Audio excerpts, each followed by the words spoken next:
Oh,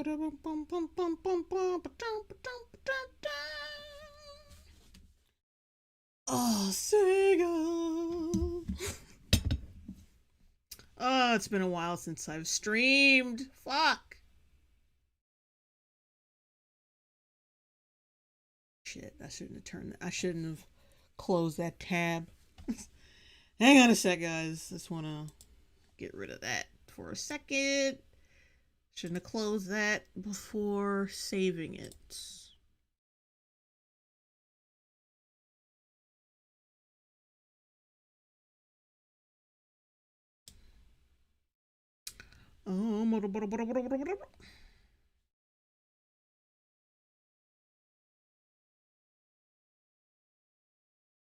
Alrighty, there we go. Okay.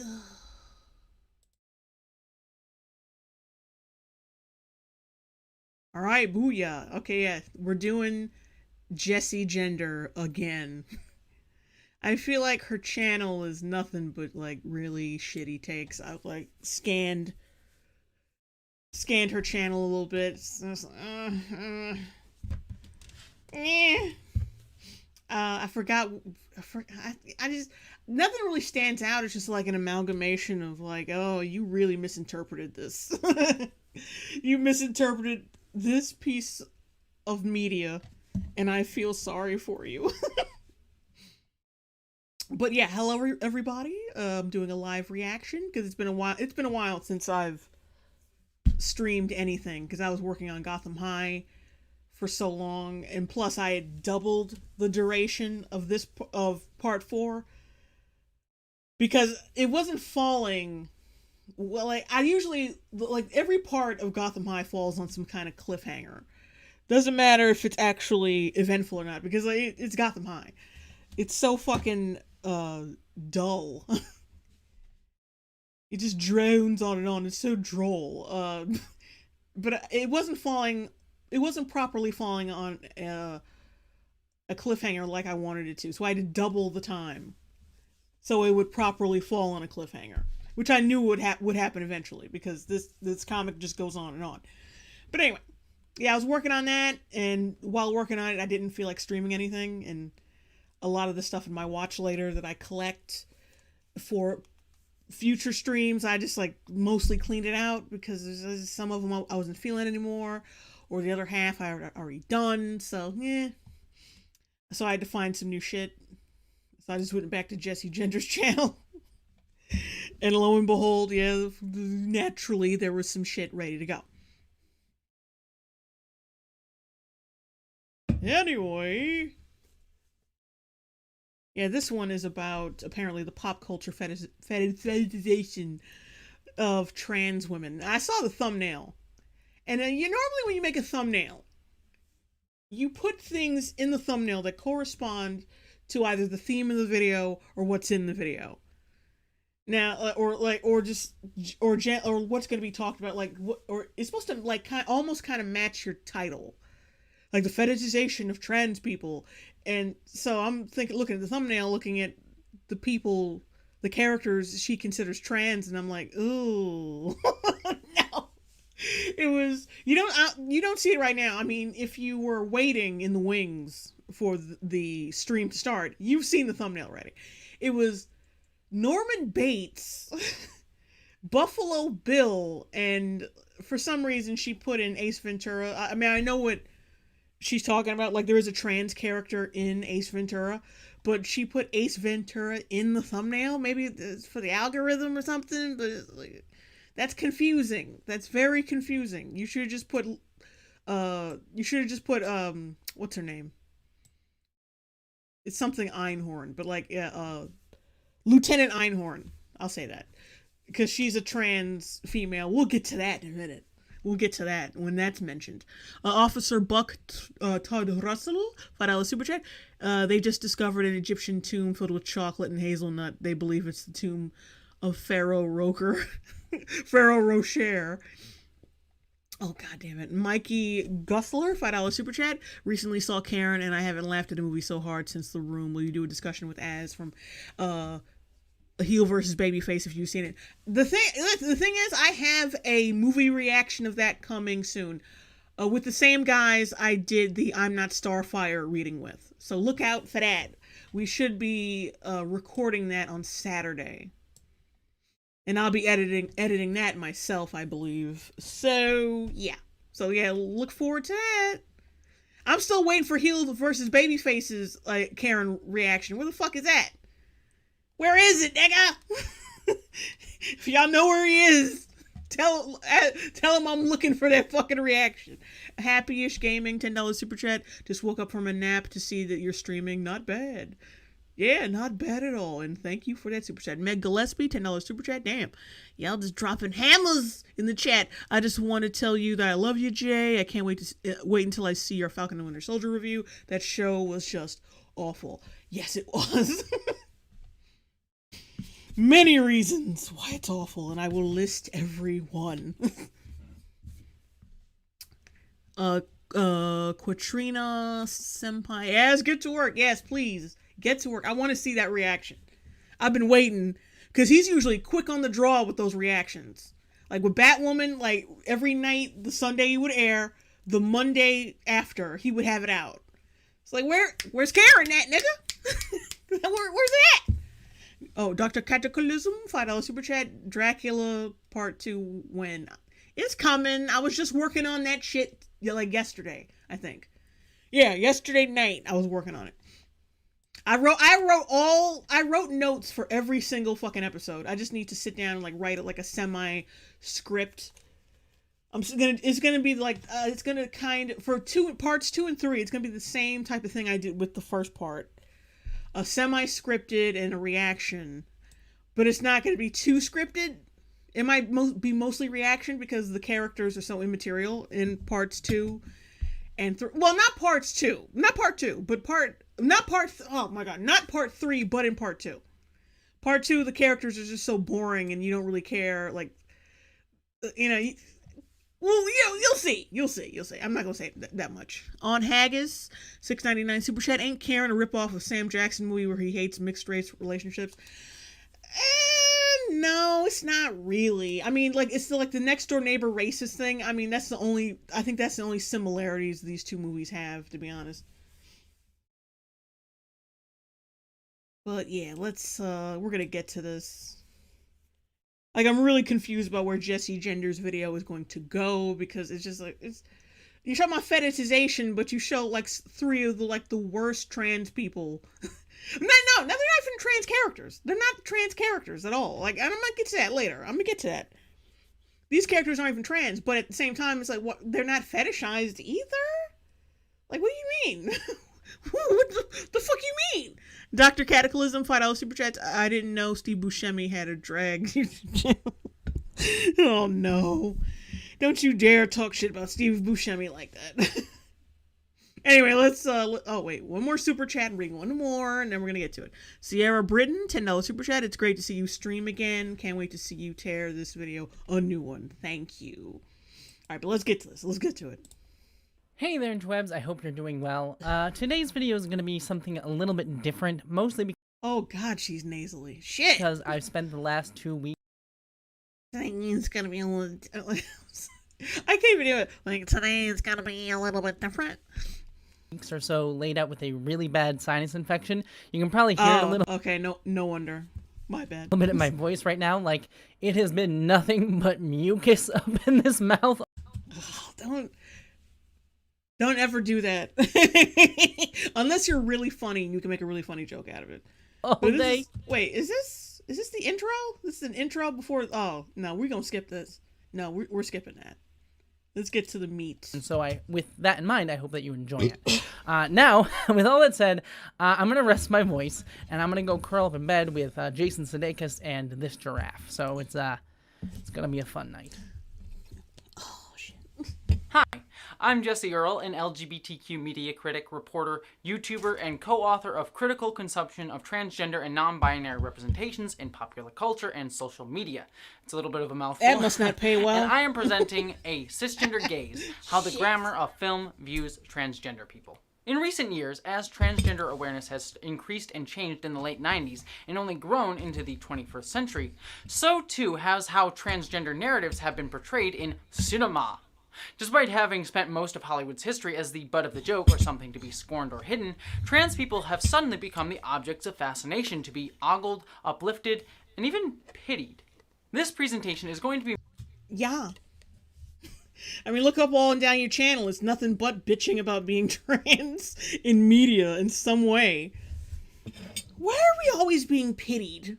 I don't know, maybe because the loudest subset of your fucking group is always talking about, oh, we're always being killed or killing ourselves. No one wants to fuck us, and yep, yeah, because like Tony Soprano says, you yell about and pity for yourself. That's why you're always being fucking pitied. Like, all you gotta, like, you should be... Oh, God, hold on. I'm trying to open up this fucking container. Ah, there we go. Oh, those fucking things. Those jars are so hard to open. Anyway.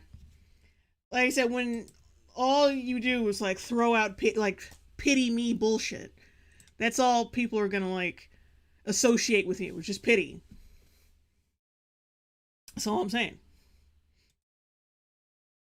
Me attempting to provide the beginnings of an academic and theoretical framework and lens through which to understand trans representation in cinema, and how these representations fit within the larger discourse of cinema studies as a whole. What is a cisgender gaze? No! Oh, the cis gaze. Jesus. So, what is a cisgender gaze? In order to have this conversation, I'm going to incredibly water down a concept that has been evolving in cinema studies for half a century. Because in order to talk about what I mean by the cisgender gaze, we need to talk about the concept of the male gaze. We already know how that's bullshit, right? I don't think we need to be retold that, right? It's just bullshit. Oh, the male gaze is... Well, you know what? Let's see how... Because there's always different interpretations of this shit every single time.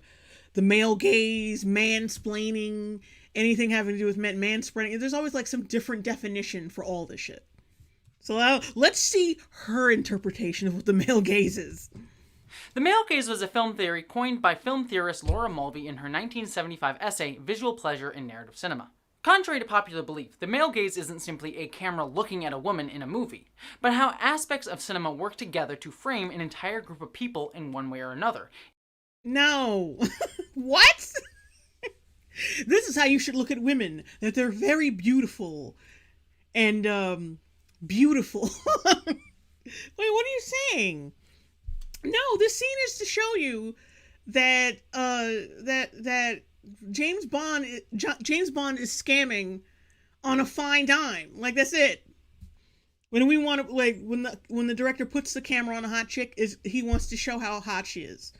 Either through the perspective of the lead, whatever character's in the scene at the time, or just because, we show hot girl now because movie has to have hot people. But it's the way the camera shows like all people from this group. No, it's not how that works. I can't stand this fucking misconception that, like, oh well, we should have this one character in this movie.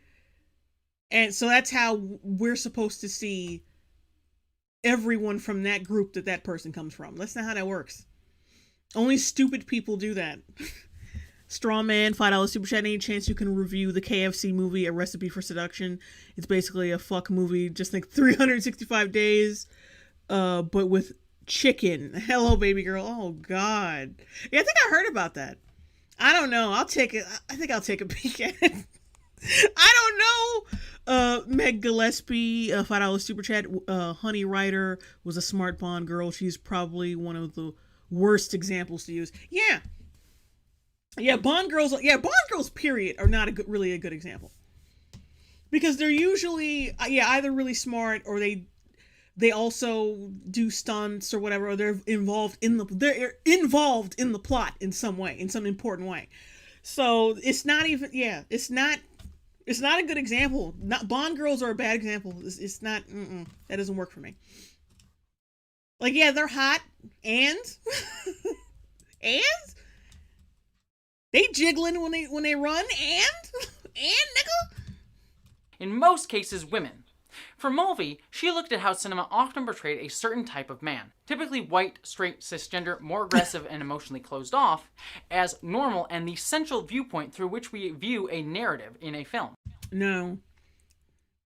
That's not. If you fucking think for a second that that's how writers and directors want to portray characters as portray characters as a representation of their race, you're fucking insane.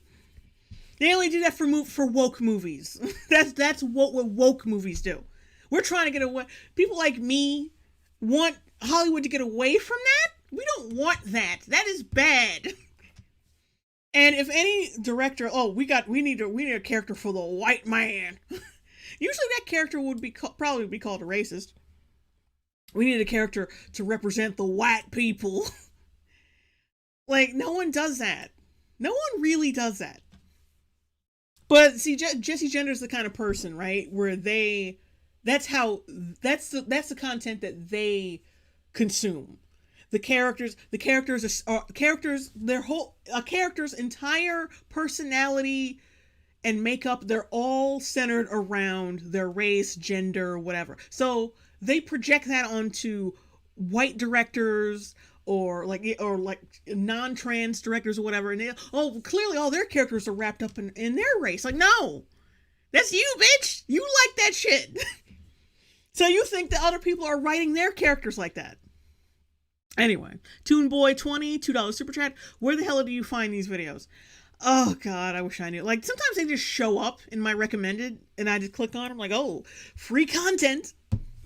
They just sometimes they just show the fuck up. I can't tell you. I mean, I couldn't tell you any other way. But anyway, like that. People like Jessie Gender, progressives, and all that. They prefer characters that they can project themselves onto. So they like those hollow characters that are all about their race, their gender, ethnicity, whatever, and they have no personality beyond that. So they think that white male cis whatever hetero directors whatever, that they think that's how they operate, but it's not. It's not. They write characters. They want to write characters. They want fleshed out characters who actually do things besides complain about how oppressed they are. That's the thing. So I don't know where the fuck you getting this from. MSA Joey Joester, $10 super chat, complains about the male gaze. Why doesn't anyone want to date us? These people are insane to think this, but if they do it to men, it's perfectly fine. Yeah. Alright, let's continue. This default viewpoint was often due to the fact that many of the creators behind the camera, from writers, directors, producers, and many others, were often the same type of straight white men that we were discussing here, and therefore their way of seeing the world became the assumed viewpoint of not only the film itself, but of also the audience watching the film. Films are made with this conversation in mind between... Stop! Really? Taxi driver? For real? Because there couldn't be any fucking disenfranchised people with a shitty job, isolated from the world, who feel disenfranchised or whatever, who could not be white. Now this is the white perspective. Ain't no black folks like that who feel isolated from the rest of the world, especially not in the 70s. This is the white. It's the white perspective because the character is white. You know, fucking, like, if you were to say that about a black character, because I see a lot of people who who will label something a black film just because one black actor is the lead in the film, and I'd be like, you fucking dirty motherfucker. But like, progressives do the same shit tenfold. They look at, the character, like the fucking character in the movie's white. It's coming from the white perspective. It's a white film. Like, no. Between creator and viewer. And so the assumption that the audience itself was mostly straight white men informed what these movies were about. Films are what we call voyeur. What? What movies did you use as an example? The audience itself was mostly straight white men informed what these movies were about. Scream, fucking Cape Fear. How is it? Films are what we call voyeuristic, something where we get pleasure from looking at things. And typically, we like to look at things that are different from ourselves, to see something fantastical, something different than our own everyday life. That's why many of us go to the cinema, at least when it comes to bigger budget Hollywood movies, to see things we wouldn't see in our normal lives. So, if much of cinema assumes we wouldn't see trans people in our normal lives. that straight white men are the default watchers and creators of the film, then this means that anything that wasn't a straight... What? The default watch? See now you getting... I'm sorry, black folks don't watch white movies? I don't like the implication there. They're the primary watchers of these white films? One of the Scorsese movies you just showed, plenty of black people watch Scorsese. In fact, it's a rite of passage in the hood to watch a Scorsese film and be black. Black or brown, actually. Like, you were sheltered. You were such a child. Strawman, $2 super chat. Take a shot every time the word white man... Like, what the... I don't like that implication. That made me almost vomit. Like, white people are white men are the primary watchers of these films. Yeah, alright, whatever. Alright, whatever. Transgender white man was treated as other by both the people making the film itself, and by the audiences watching the film, or at least the assumed audience. And so, we get the male gaze, where a film treats a... Can you not show ass in this video? And get me banned on this motherfucker? ...woman as something different, fantastical, and... Is it over? ...otherworldly. Something to be looked at and ogled, because they are something different than the assumed straight white male creators and audience of the film. This led rewind that shit. Fantastical and otherworldly, something to be looked at and ogled, because they are something different than the assumed straight white male creators and audience of the film. No, because they're fucking beautiful. What the fuck? Wait a minute. You think do you genuinely think? Oh, well, I'm filming this not because she's got a hot ass, it's because she's so different from the white male, from the stringent white male views that I've been projecting on screen for the past 20 years. Not because she's hot or anything. No. Not because sex sells. It's just because she's an other. She's a thing. What? Snickerdood's $5 super chat. They only view life through the collective. So, one character with specific traits represents all people of those traits. Shaking my head. Oh my god, you idiots. This led women to be categorized and objectified by the camera, with conventionally beautiful women being ogled by the camera watching them, and thus being seen as a spectacle. Think of how sometimes people are just hot, and people just want to see hot. Director Michael Bay framed Megan Fox in the movie Transformers, with the camera showing things from the male character's point of view, staring at her arched back and prominent breasts. We even get a reaction shot within the film of Shia LaBeouf reacting to Fox's beauty.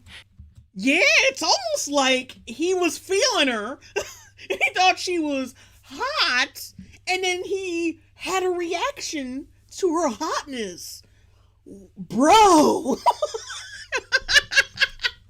Now, like, Jessie Gender is so fucking bad that it's getting to the point where I'm defending Michael Bay.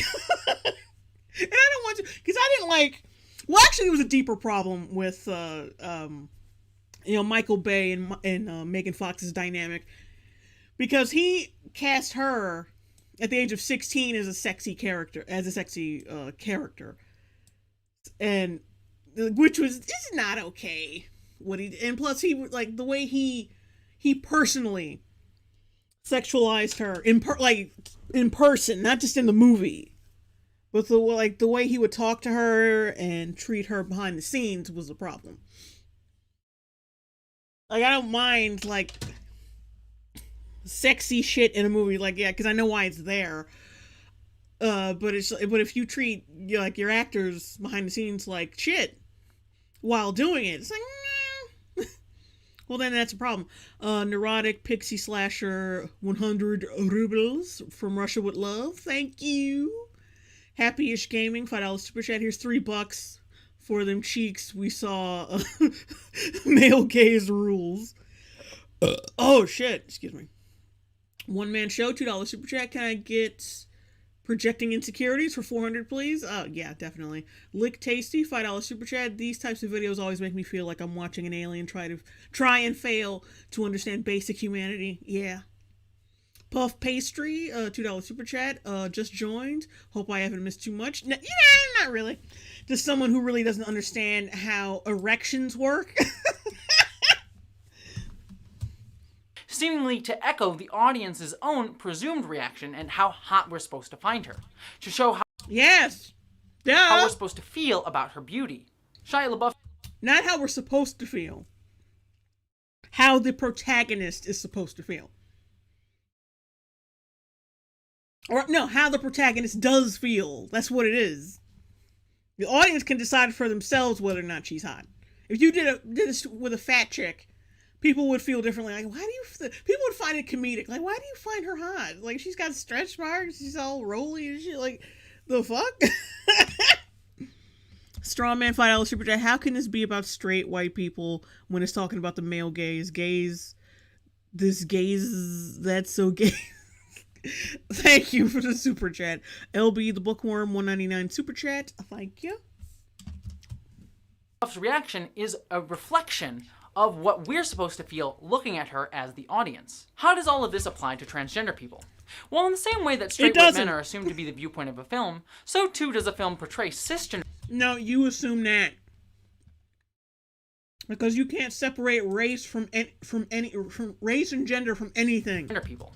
Well, in the same way that straight white men are assumed to be the viewpoint of a film, so too does a film portray cisgender people as the assumed viewpoint of a film, and treats trans people as the other. Up to well, let's be honest. the close of the 20th century, most transgender representations on screen were mostly not explicitly transgender at all, but often moments where boundaries of gender or gender norms were crossed, often done for comedy. There's a long-standing trend in comedy movies where one gender pretends to be another for comedy's sake. This goes all the way back to the earliest silent films with movies like A Florida Enchantment, where a woman eats a seed and becomes a man for comedic effect. But this trend continued all the way through Hollywood's history and was often why aren't you talking about that blatant blackface in the background?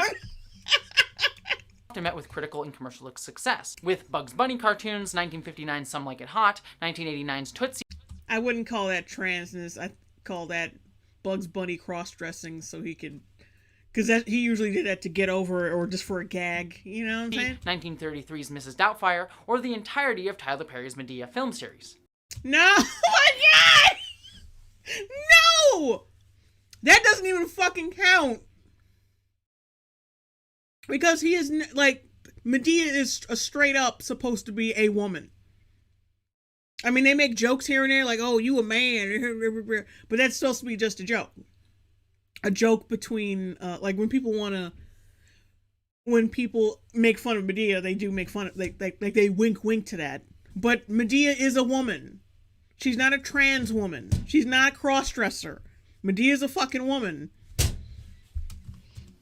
Yet since the plot of these films typically revolved around the tension of characters pretending to be the other gender in order to achieve some goal, like with Robin Williams spending time with his children or Dustin Hoffman wanting a job, it also subtly hinted that doing these gender switches were done so with the intent to deceive, to trick others. Please don't tell me you're going there. Please. Wolfsbane, $5 super chat. Sometimes we like looking at hot women. That goes for men, women, bis, lesbians, and trans people. It ain't that deep. You're right, it is not. Which was a reinforcement of the same idea used against the transgender community. Stop! How you gonna make that? I knew it! I knew you'd try to make that fucking connection. No! No! It's a disguise. It's meant to trick, but it's not tied into that fucking trans shit. See? That, like, you... Someone with trans panic is not going to cite Mrs. Doubtfire. See? That's where those transgender motherfuckers get it from. They get it from Mrs. Doubtfire. That's how they be tricking us. And trans women in specific that trans folks were just transitioning in order to trick others around them, often trans women being seen as trying to trick men into having sex with them. Oh, stop. Are you fucking... Why do people pity us? I find gigantic grievances. I find gigantic grievances against trans people in media from like completely innocuous fucking comedy films. Like, why do people think that we want pity? Why do people pity us? Why? Why is that? Officer Officer Buck Todrussel, $5 super chat. Americentrism, yeah, all right, I'm not even gonna try with that shit. Sorry. Never factors into this chick's analysis, does it? Never going to touch on the assumed Chinese male default view in Chinese film. No, it's all about the white boys. Meg Gillespie, $2 super chat. Shakespeare has drag for his comedies. Excuse me. It also framed trans people and our bodies as somehow gross and disgusting, something worthy of anger, ridicule, or disgust. Take a look at the film Ace Ventura: Pet Detective. Yeah, example? When Jim Carrey learns that he slept with a trans woman in the film, he goes on a bender trying to cleanse himself, vomiting all over the floor. Wait a minute.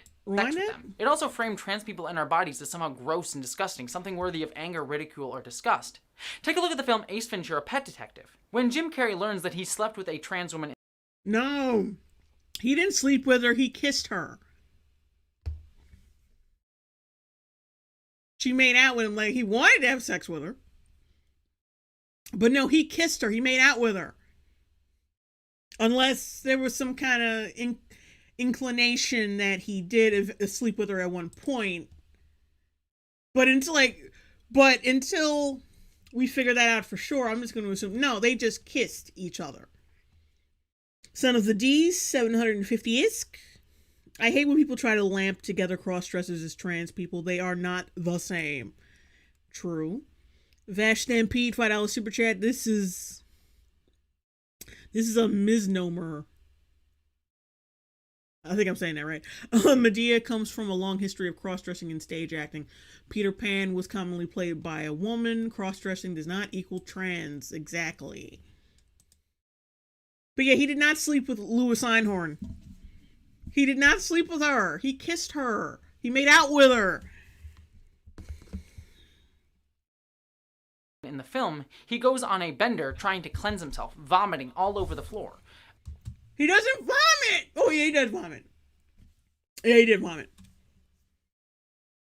But yeah,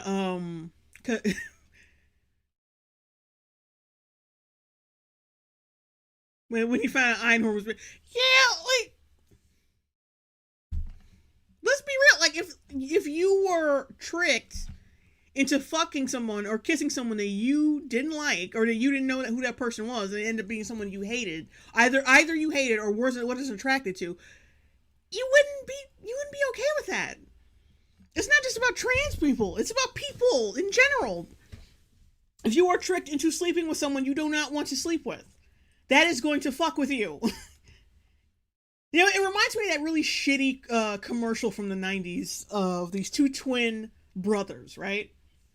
And they both date different girls. And after one date, they come home and they both say to each other, hey, like, yeah, let's switch girls. And then they go back out as each other, dating each other's girlfriend. And that's fucked up. That's fucked up. And if they had sex with him, that would be considered rape. So, yeah, what was that commercial even about? I forgot what it was even selling. But it was a really shitty commercial. I'm not going to try to find it, because, I don't know, I might not even find it. Oh my god, Saint Joseph, that person. You remember a commercial from the 90s? Like, yeah, I remember a lot of commercials from the 90s. I have a good memory. I easily remember things that from a happy time. But anyway, yeah, if you were tricked into being romantic or sexual with someone, that you didn't like or that you weren't attracted to, you'd be doing the same thing. Trans or not, like cisgendered or not. Mr. Self-Destruction Double Mint Gum. That what? Yeah, that was it. That was the commercial. It was a double mint gum commercial. Hang on. Okay, now I think I want to try to find it. I know. It's a departure. It's a I mean, it's just going to be a quick It's just going to be a quick departure. Double mint gum.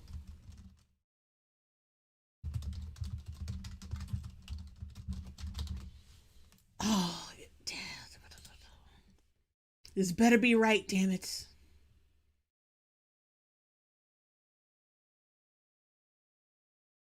I don't think that was it. Hang on. You got T and Tamara and these motherfuckers. No, I don't think it was double mint. No, it wasn't. Yeah, I don't think it was. It was something else.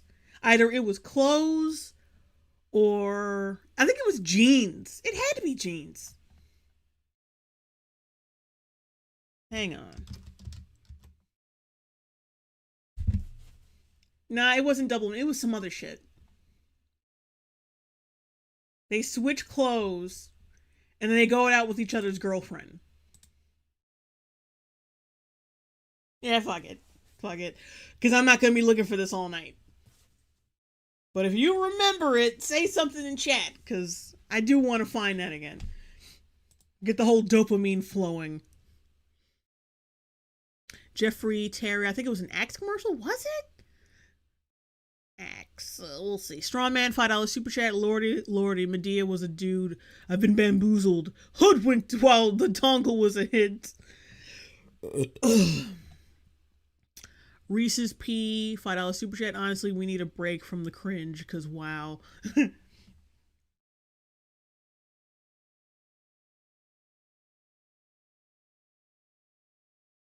Someone said it's a Coors Light commercial. Beer? Would it be beer? I don't know. All right. This is the last time I'm doing this. I'm gonna search it.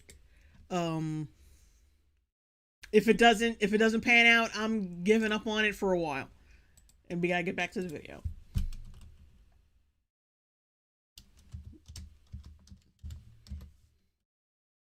But I don't think that's it. I think it had to be clothes. It had to be clothes that they were selling. No, it's not that one. See, because I know how you thought this was what I was talking about, but it's not. It's not. It's the one they switch clothes. That's why I'm thinking it's a clothing commercial, because they switch clothes and went out with each other's girlfriend for the night. It had to be Levi's jeans or something. Fuck it. But we're gonna let it go for a while. We're gonna let it go. But like I was saying, my point is, if you are tricked into fucking or being romantic with someone you are not attracted to, or just being tricked in general, like, it's gonna fuck with you, regardless.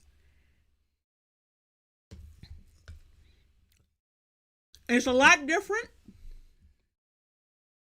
than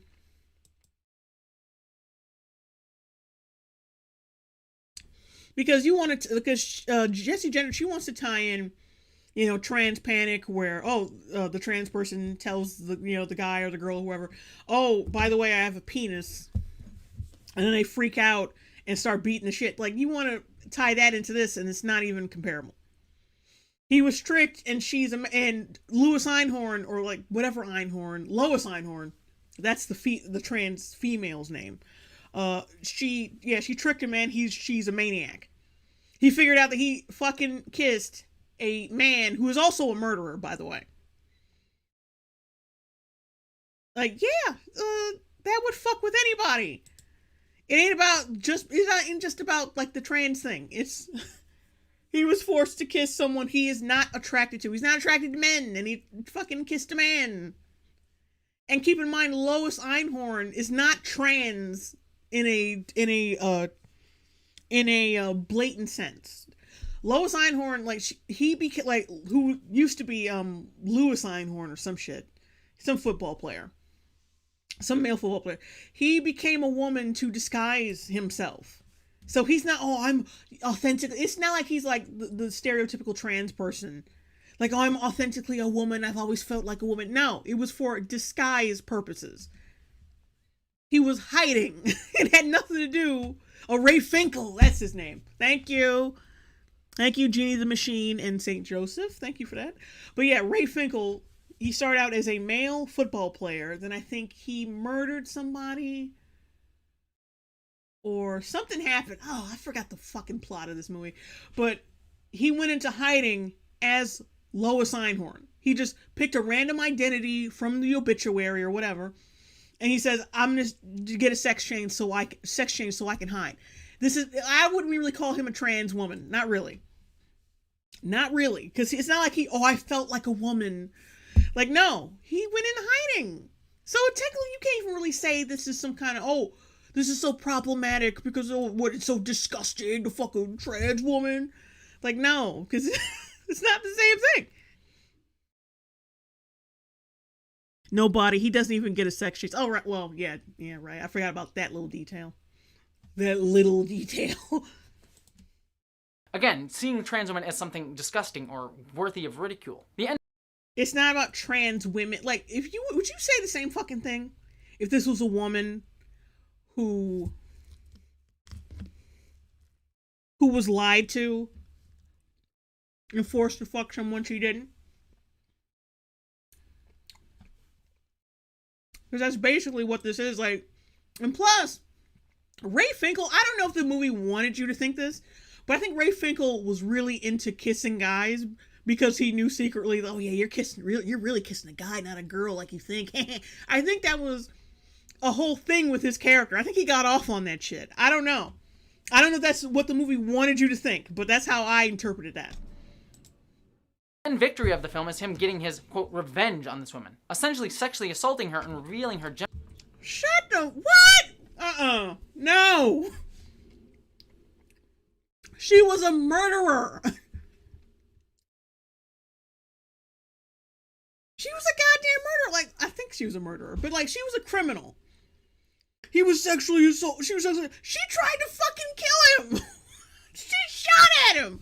Oh, but he ripped off her skirt, so, he was trying to show everybody, no, this woman is really a man, and she's really Ray Finkel, this guy who was insane. And the only way he could fucking show that at the time was to show that she had a penis. That was a really funny fucking scene, by the way. Yeah, this movie definitely wouldn't be made now. At least not with this twist. No way in hell. Genitals to. And I think the whole thing was that it was kind of like a parody of the Crying Game thing, because they kept playing that song from the Crying Game movie every time people would find out that she was a man. I know all there's to know about the Crying Game. Like, it's funny. But yeah, this wouldn't be made today, unfortunately, because you got too many fucking crybabies and too many people focused on too focused on comforting the crybabies. To a crowd of people, all who revel in disgust. And this is played as a victorious moment, despite it revolving. Because he caught a murderer, you asshole! This is seen as a victorious moment because he captured a murderer. Oh my god. Not because he exposed a trans woman for what the fuck she was. Little bitch. That'll teach you for being trans. That's not what that scene was about. Revolving around the demeaning and assault of a trans woman. This went even further, where, unlike their comedic counterparts, those who actually believe. And like, trim your wig or whatever the fuck that is. That's sloppy. Trim your edges. In their transgender identity were also highlighted as being mentally ill or mad. Take Buffalo Bill in Silence of the Lambs, nor. No. I wish I'd watched that clip when the fuck is his name? When Hannibal Lecter was talking about Buffalo Bill and what the hell, what, you know, talking about his profile. Because I don't remember exactly if he was trans, but like saying that he's trans, like, no. Why would you want that associated with trans people? Dark Rose $5 super chat. It's videos like these that make me second guess why I haven't jumped off a cliff in Minecraft yet. First time I'm catching you live also. Oh, welcome to hell. Skull Nasher. Buffalo Bill is not trans, just nuts. I bet you, like, here's a movie that Jesse Gender could mention. Well, I'm not going to say it yet. I'm going to wait till we're at least 75% into the video. Because I don't know if she's going to mention this movie or not. But there is a movie that's got a little bit of, like, I wouldn't say trans hate, because I don't think that's what it is. I think it's the fact that, there was no proper understanding during that time period that the movie took place in. But let's get back to this. Norman Bates in Psycho, or even the Patricia personality as part of the Horde in the recent... No! That is not how... Ooh! Let's rewind now. I just don't understand how a trans person could misunderstand what trans is. How does that work? It's like me thinking it's like me thinking that Ryan Gosling is a black man. How did I come to that realization? As a black person, I should know what a black person is. You know what I'm saying? Reese's P, $5 super chat. Didn't they specifically say that Buffalo Bill wasn't trans? I think so. Alright, let's keep going with this. Buffalo Bill in Silence of the Lambs, Norman Bates in Psycho, or even the... No, he took on the personality of his mother. He went insane and adopted the personality of his mother because he was trying to fill that gap that she left. Because I guess he was so used to being abused by her that he needed that voice. Lazy Yog, $5 super chat. One thing I've noticed with Twitter and Tumblr, LGBTQ plus community is that they tend to latch onto evil monsters as murderers and icons. Yeah. That's sad. Patricia personality as part of the Horde in the recent... No! He just is crazy, sweetie. He's just nuts. That is not what trans is. That means he's trans age too, right? Because a child is also one of his personalities. So that means he's trans age. So that's a real thing now. so that's the thing. So he's trans age too, right? And I think one of his personalities is not a white person. From what I remember, I'm not entirely sure. So what, we got trans age, trans race, trans mom, all this shit. So all this shit is like, what are we talking about here?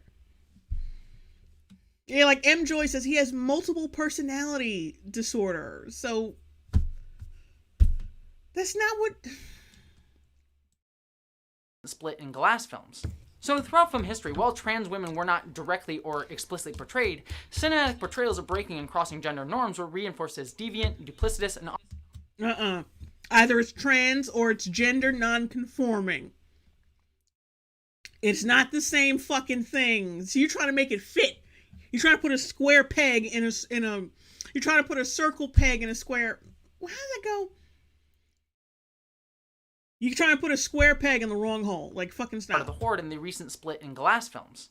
So throughout film history, while trans women were not directly or explicitly portrayed... Like, what makes you think... Now I understand, like, trans people not being explicitly portrayed in film in the old days. Whatever. That's whatever. But nowadays, like, no. If they wanted to make a movie about a trans person, they would. You think they'd like, oh, they're just doing it secretly, so I won't know.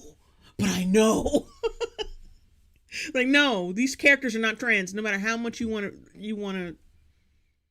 matter how much you want to stretch it, they're not trans. Midnight Fenrir, $5 super chat. The only modern example he has is Split, and that's portrayed as debunked. Multiple personality disorder. They won the war and have to fight the past. Oh boy. fucking eyelash. But yeah, oh god, none of these fucking characters are trans. And Einhorn is close, but it's not. This is not like, no.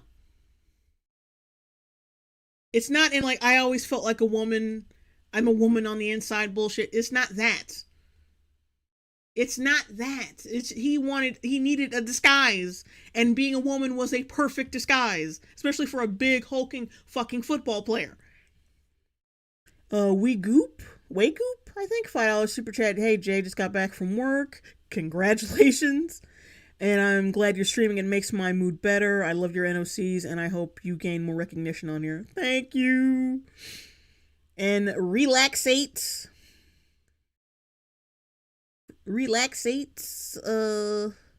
oh my god, I can't. I fucking lose my train of thought, like what I'm gonna say, and I just end up sounding weird. Anyway, MSA, Joey Joester, $5 super chat. All of these big smart words, yet the points are so stupid. Typical of these people. Yeah. Bust nut, she has had the worst case of hemorrhoids I have ever seen. That's why Roger Protector is dead. He found Captain Winky. Oh shit. And yeah, technically, Einhorn, Lois Einhorn, like, it was like a reverse trans panic. Somebody found out that she was really a guy, and she killed him. Which is, yeah, that's kind of a switch. Cinematic portrayals of breaking and crossing gender norms were reinforced as deviant, duplicitous, and often only truly believed by the mentally ill. I mean, if you want to stretch every character who even gets near a dress and make them seem like they're trans, yeah, I guess you could say that. I guess it fits. Those with ill intent, or those who are trying to do crimes. The only time trans people got to see ourselves portrayed positively was in proxy representations, or characters who we could attempt to do the mental math of putting ourselves into, instead of actually having explicit representations. Like with me, with the character of Jadzia Dax in Star Trek Deep Space Nine being a prime example. An alien character within the world of Star Trek who could pass memories between bodies after death, including previous hosts who were men. It should also... That doesn't sound trans. That doesn't sound trans at all. Passing memories. What? That doesn't sound trans. We mentioned that gender bending was... I don't know, like any Star Trek Generation fans who can debunk that shit. Cat fart. Dax is not trans. Morty Diamond, alien sounds alien.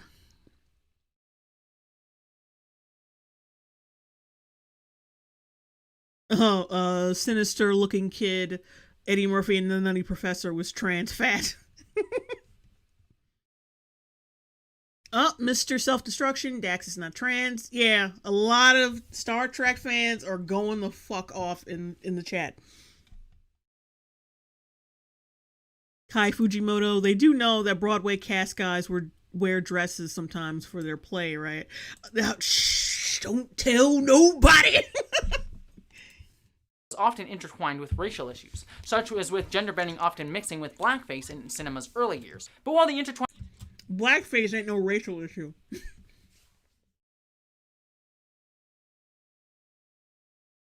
Oh, trans isn't mixing with racial issues. No, it's just, they just in blackface.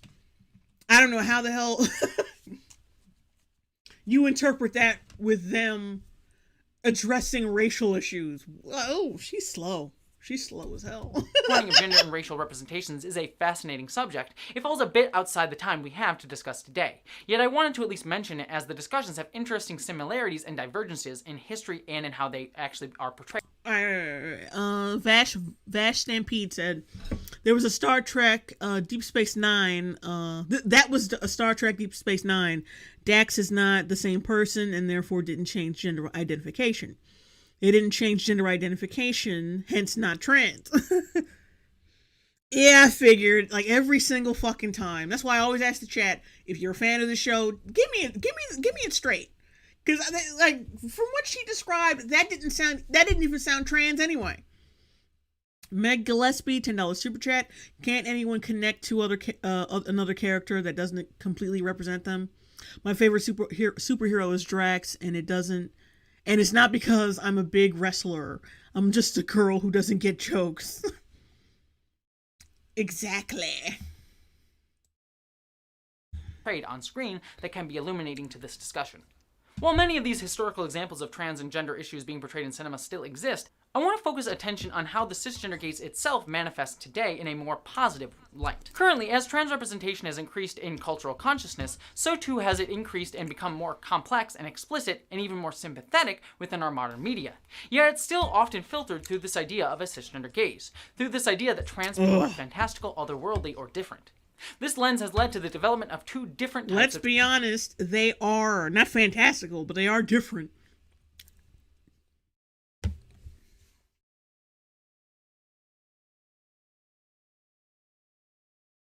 We're normal. Not really. It's not a bad thing, but like, you're not usual. Like that's just yeah. Wolfsbane $2 super chat. I'm getting posh Riley Dennis vibes from this one.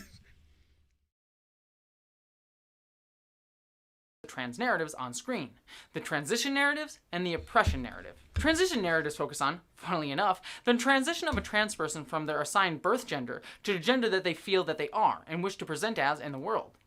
Let's take the 2015 film The Danish Girl as an example. The Danish Girl follows the story of real-life trans woman Lily Elby, a Danish painter living in the early 1900s, and one of the first known recipients of what would be known today as gender-affirming surgeries like vaginoplasty. The transition narrative in cinema focuses on how transgender lives begin to deviate from what we see as a cisgender life. At the beginning of these stories, we see a trans person living their, quote, normal life as their gender assigned at birth. This is the Act 1 status quo, where we see a life that is presumed to be familiar to the majority cisgender audience that they will relate to as they watch the film. But as the story continues along... this is based on a real story, right? I mean, I know they take liberties and shit, but I don't know. This... Treating it like it's fictional is just weird. We, the audience, follow the trans person along as they begin to move further away from a, quote, normal cis experience to that of another gender. Thus, the film's second act is mostly defined by these terms, a struggle to move from one life to another. In this period, a trans person is most othered, most seen as fantastic, as they struggle to dress in new gendered clothing, date people outside of the straight norm, or even get surgical intervention. But then, by the third and final act of the film, we return to a binary gendered status quo that the audience recognizes. In the case of The Danish Girl... What? Turns out he wanted to be with men, so... no one sees him as usual just because he's with a man. That's not how that works at all. Oh no. Oh, like, we know you're trans and you're with a guy, so suddenly now we believe that that's a traditional heterosexual relationship. No, we don't. We don't. A trans person living as a binary identified woman, a new but recognizable, like, at this part of the movie, we're happy for you that you're finding the happiest, but we don't see it as a traditional fucking relationship. No. Status quo. Even if he stayed with his wife, no. We understand what it's like to live as a man, we understand what it's like to live as a woman. So we go from man to woman, with the thing in between, the transition, being this fantastical thing. We get to see the transition from one to the other, but ultimately find the comfort in the audience in the beginning and ending in a life that feels recognizable. And this often... No. We root for you because, you're getting what you want.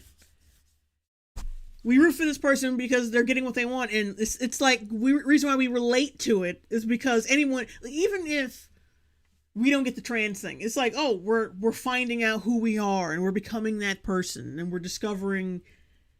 we're getting out from our, like, stuffy little existence where we were hiding a very vital part of ourselves, and we're finally escaping from that box. Excuse me. Anyone can fucking identify with that.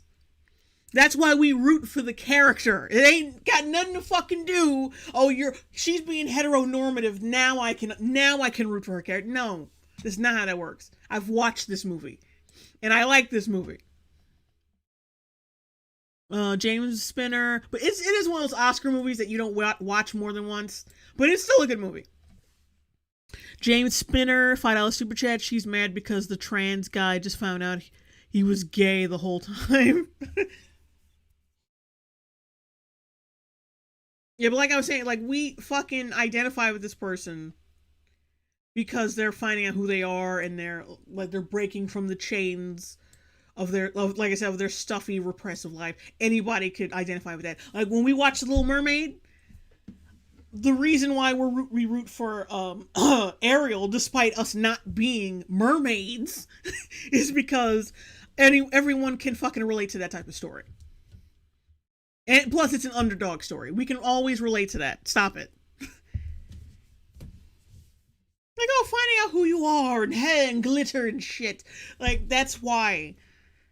It's not because, oh, it's heteronormative now. Now I can identify with it. No, that's your problem. It's so much projection in this video. That's your fucking problem. Excludes non-binary or those who don't present in a very binary representation for trans people. Also, by fitting into the normal Hollywood 3-act structure of Act 1 status quo, Act 2 upheaval of status quo, and Act 3 return to a new but happy status quo, this frames the binary gender experiences that we see the trans person portray in Act 1 and Act 3 as normal and the status quo, reinforcing a cis-normative framework where a more non-binary and subversive gender experience is considered abnormal, as we see in Act 2. What the fuck are, like it's like, this joke from Riff Tracks, like words. These words. Christopher Oznian, $5 super chat. So wait, it's wrong that the audience is viewing the character as the gender they identified in at the end. That's basically what they're saying. It's basically what he's saying. Oh no. Like, oh, I'm trans. I'm trans, I'm not part of the status quo, but then as soon as you fucking see them and it's the status quo, like, or not them, but like a certain, like that fucking Tumblr, Twitter, subsets of the trans community. As soon as you start seeing them as normal, like, I don't want to be seen as normal. Appreciate my transness. But I thought you were a woman. I thought you were a man. Like, what's up? I thought you wanted to be seen as the norm, but like, then it turns out they don't really want to be seen as the norms. Like, which is it? Make up your fucking minds. Stop fucking around. Eric Jones, she's trying to trick us with words, but to listen, but don't listen.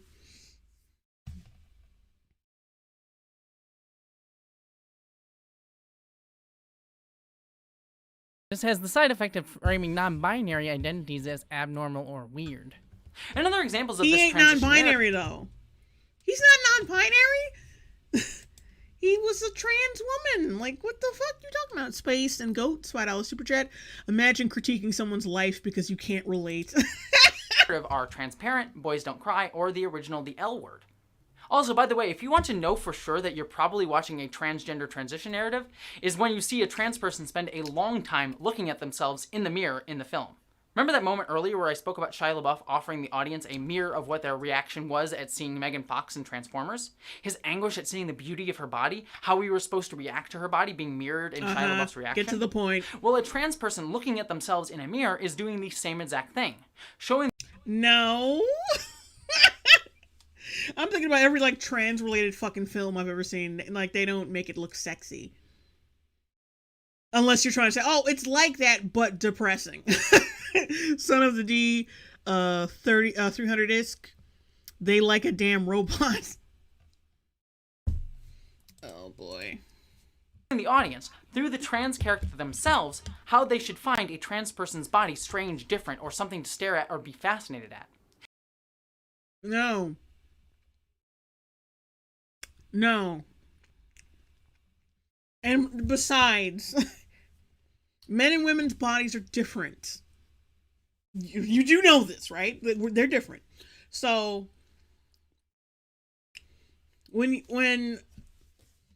the audience is being shown, like, oh, like this woman wants to be a man, and then they show that shit, it's like, oh, I can, like they're showing from the character's perspective. We're seeing the character's perspective of his or her own body, and he's trying to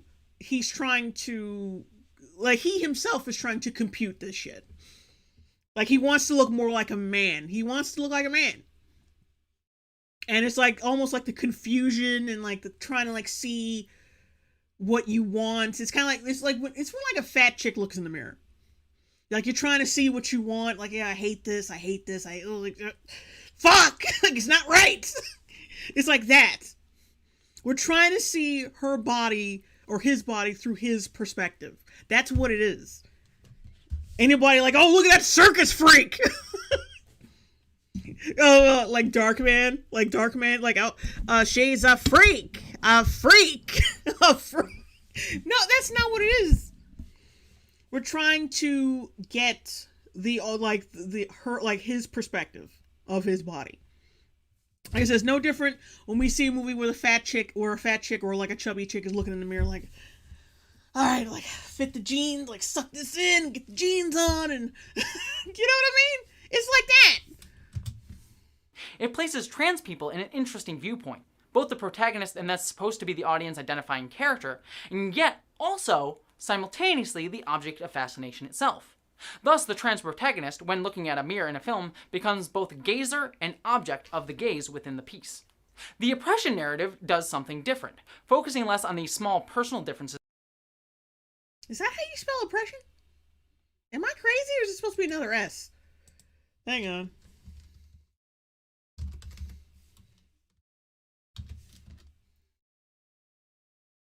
Oh yeah, she spelled oppression wrong. Between a trans and cisgender experience and identity, but more on the societal differences in how transgender people are subjected to transphobia, homophobia, and or misogyny of the gaze within the piece.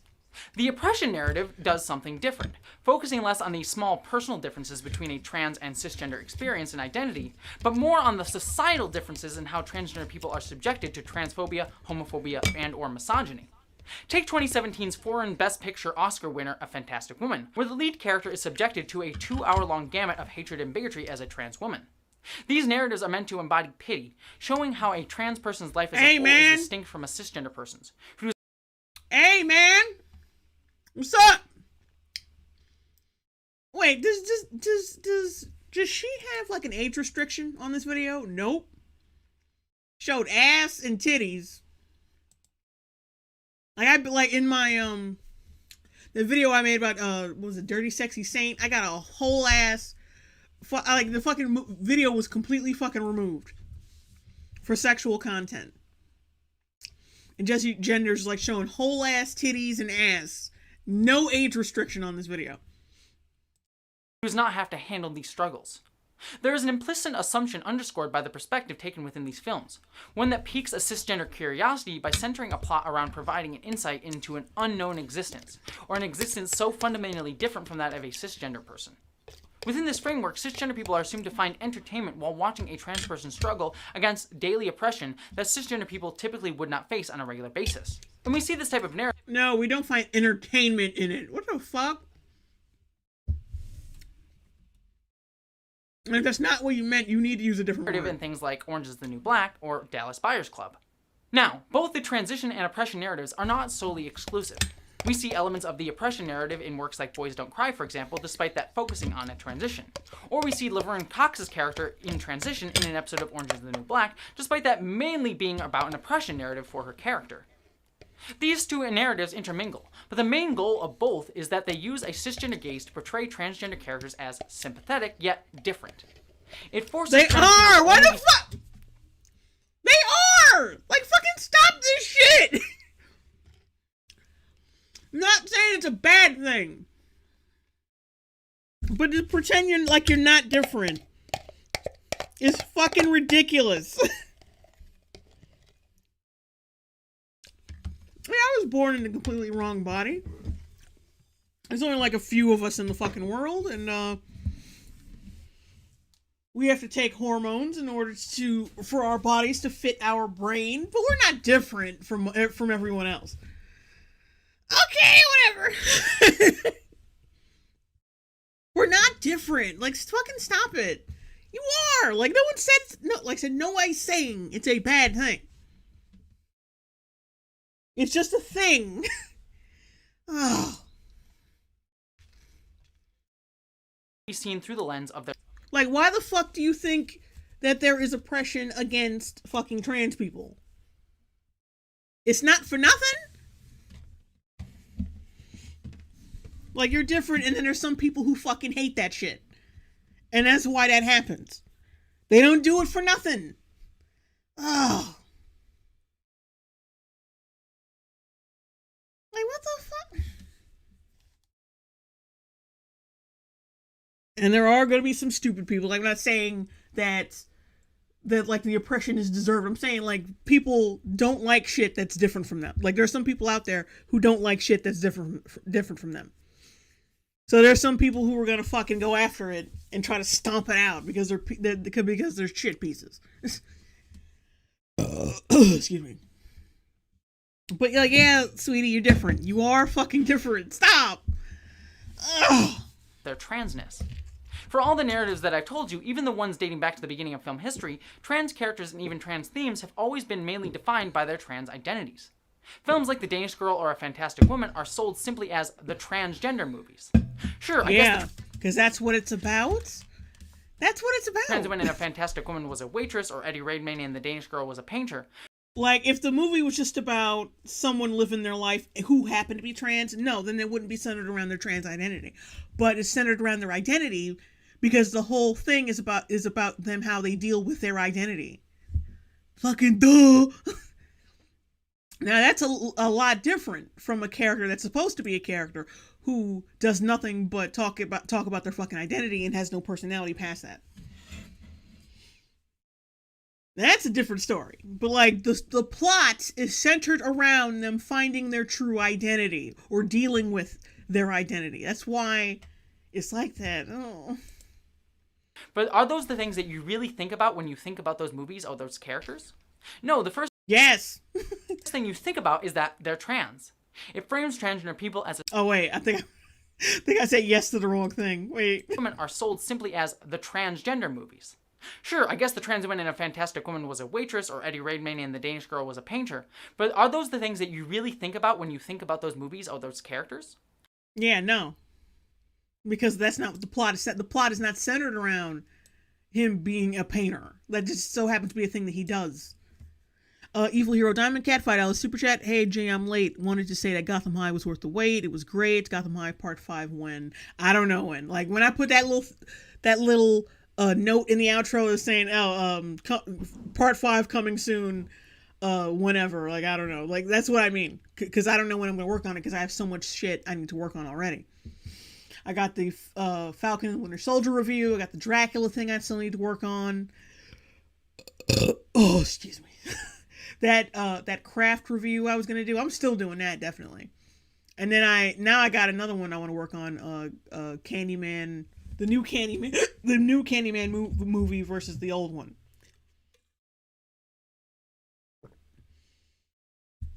Don't worry, that one's not gonna that one isn't gonna get in the way of anything because I'm gonna work on all the ones that are mostly that are backlogged the most first. But yeah, that Part 5 of Gotham High might be a little while. I don't know. Carl, second, Ed, D&D. Take some Pepto. Jeez. Nah, I'm just burpy for some reason. Lazy Yog. Spoiler, Jay, the old one was better. No, the first thing you think about is that they're trans. It frames transgender people as a spectacle, something to be put on a pedestal. It's even in the name of these films. I mean, you can't get more otherworldly than A Fantastic Woman. But what makes her fantastic, though, if you watch the film, is just her dealing with the crap that trans people have to deal with every single day. There's nothing special or unique to her life within a trans experience, but it is fantastic and different compared to a cisgender one. So Okay. What's your point? What is your fucking point? It's through a cis lens. Like, what are you talking about? Like, I don't know what the fuck your point is. Oh, we watch movies to see different experiences from ours, and we did. So what else is what's the point? The point that we are left with. Wait a minute. The Witcher. Wait a minute. Wait. What's this other video? The Witcher transition regrets. What? I don't remember Yennefer being a man. I don't remember Yennefer, like, being trans. What? Oh, I want to watch it, but I almost don't want to, because fuck that. Besides, I want to keep these streams clean, like do one after the other, and not double up.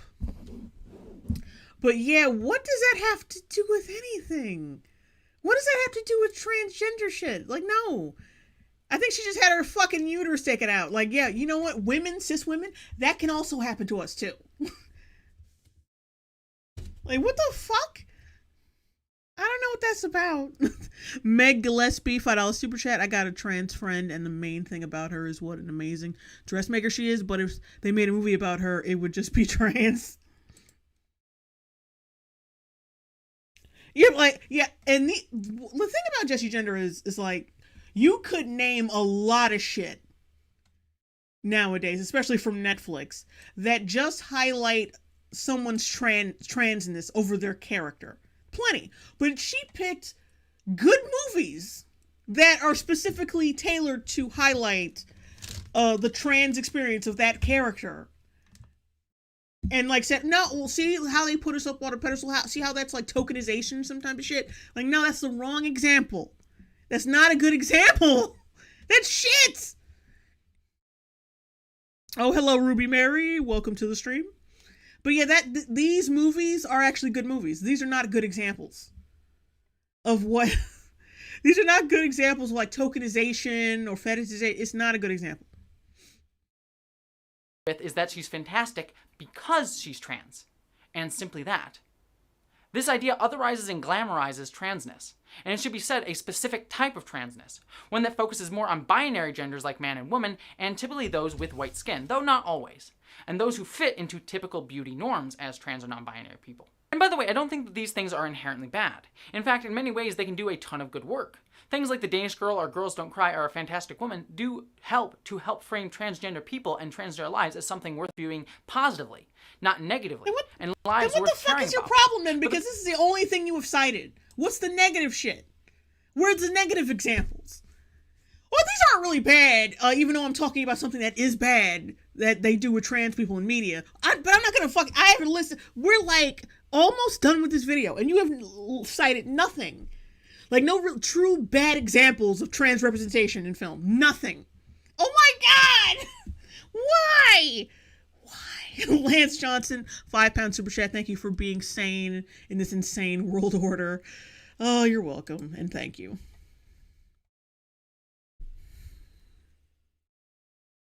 Ithala, what are they transitioning to if not an end goal of a different gender?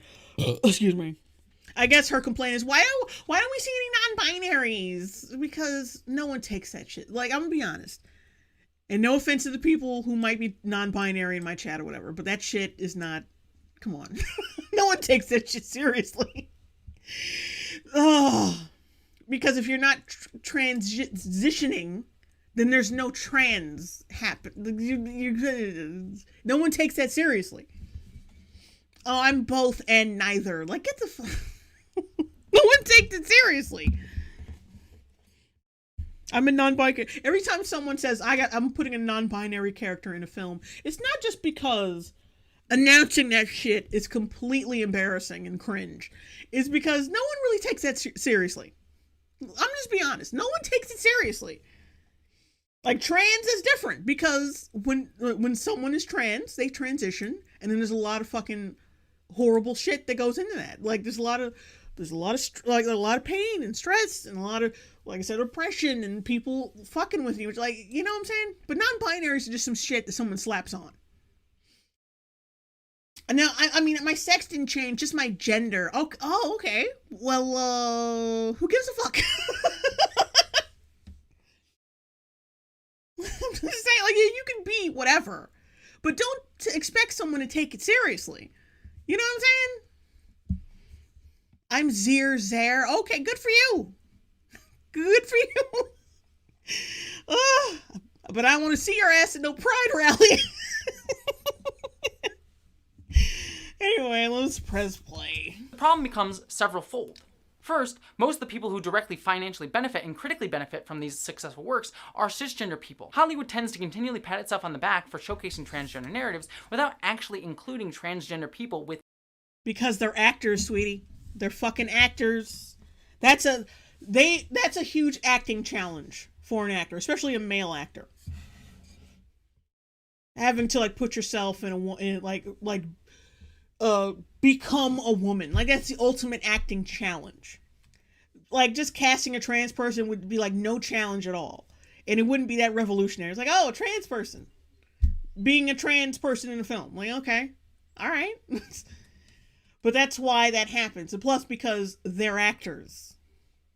And they want big names behind shit. They don't want to have to fucking scrounge the earth for, let's get a trans person who can act just as well as Jeffrey Tambor in the same age range, who's not even fully transitioned anyway, because I think that was the whole thing. I don't think his character was fully transitioned. He was transitioning, but he wasn't to get you, if you want that specific you want that specific presence as an actor. But no one wants to go out and find a no-name to fill Jeffrey Tambor's shoes. Oh no, I want Jeffrey Tambor for this role because I know he'll be able to pull it off.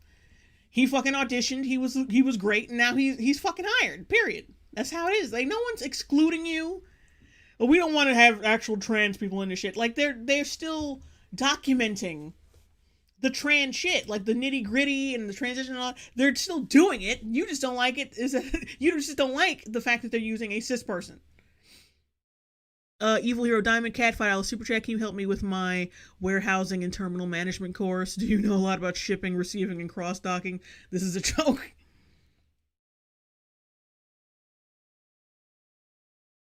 Kai Fujimoto, if you're non-binary, I don't quite understand it. It's confusing when the sex one born is female, male, female, and the two genders are male, female. I'll try to call you properly, but it's confusing. Yeah, it is.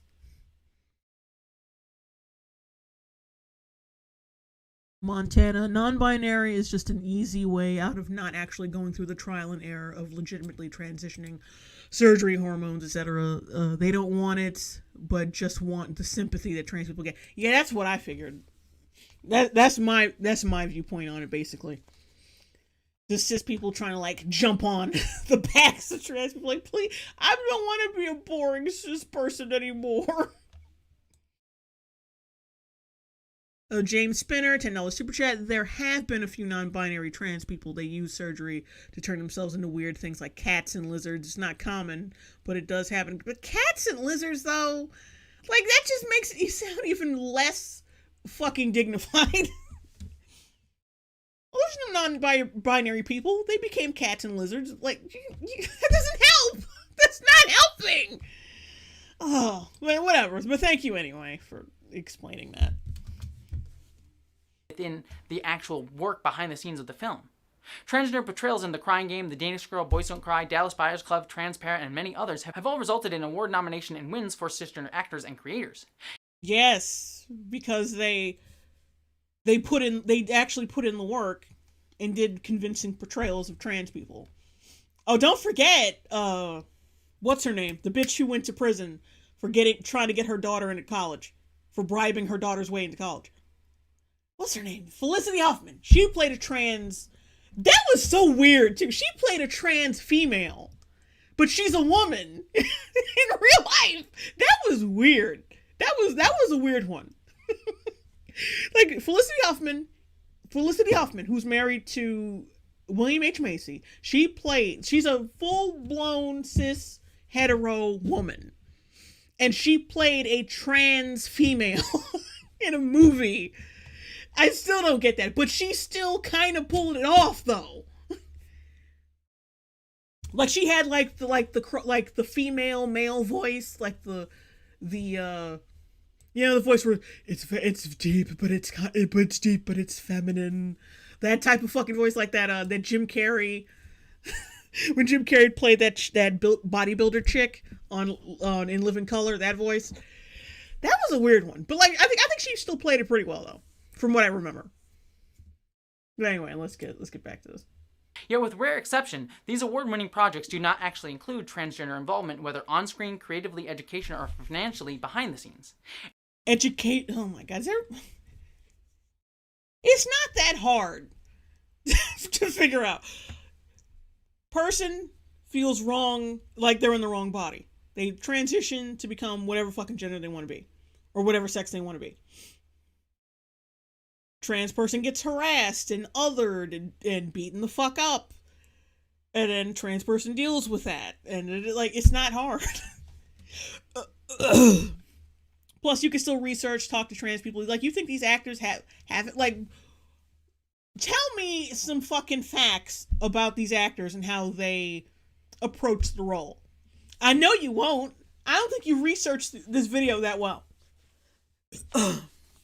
Because there's some, like, fucking details you got really wrong. In essence, cisgender actors and other creatives further their own careers on the back of transgender disenfranchisement. Stop it. Fucking stop. They're actors. Stop it. Their awards and accolades reinforce a cisgender-only economy, and they ignore the fact that... Because if trans people were to make a fucking movie about cis people, nobody would say, oh, you're making money off our backs. Like, no. Nobody needs to do any. Like, stop. Transgender people are rarely given a chance. Like at the same time, oh, we're normal. We're normal. We're totally normal, but you still want to be othered anyway. We need to be researched, like we're animals or some shit because we're an other. But you don't understand how a cis person you don't understand how a cis person can fucking play a trans person, and you're so mad that there's no trans people involved in the production.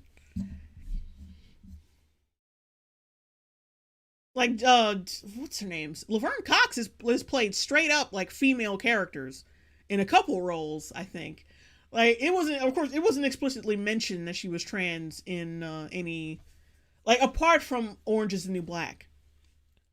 Apart from Orange is the New Black, like, there's a couple roles where, like, no one mentions that she's a trans woman, but still, we are to assume that she's a woman in those films. But no one will fucking come out of their mouth saying, why didn't you just give this role to a woman? Why don't you just give this role to, like, one of the actual black women in Hollywood? Like, no one would say that. Because, like, it's whatever. You're an actor. Chance to contribute to our own stories or represent our own narratives. It also reinforces that trans people are not really their gender, but simply are just men in dresses or girls in pants. Girl? You're saying we're not really our gender, like, but you're not though. You're not. You're not. Like, in your mind you are, but, like, you're not. You know what I'm saying? Which is fine. But, like, that delusion, like, oh no, we are that. Like, no, you're not. You're not though. Like, I wouldn't fucking say that. Like, I'm not one of those assholes who constantly have to fucking say it. But it's like, but when you come out your mouth with some bullshit, like, no, I am, like, a full-blooded woman, like, basically saying you're a cis woman, that you fully I'm a cis woman now. Everything is I did the Sailor Moon transformation splash scene, and now I'm a woman. Like, no. Like, fucking stop it. Gum, $5 super chat. There's lots of cultures in ancient history that shows non-binary people have existed forever.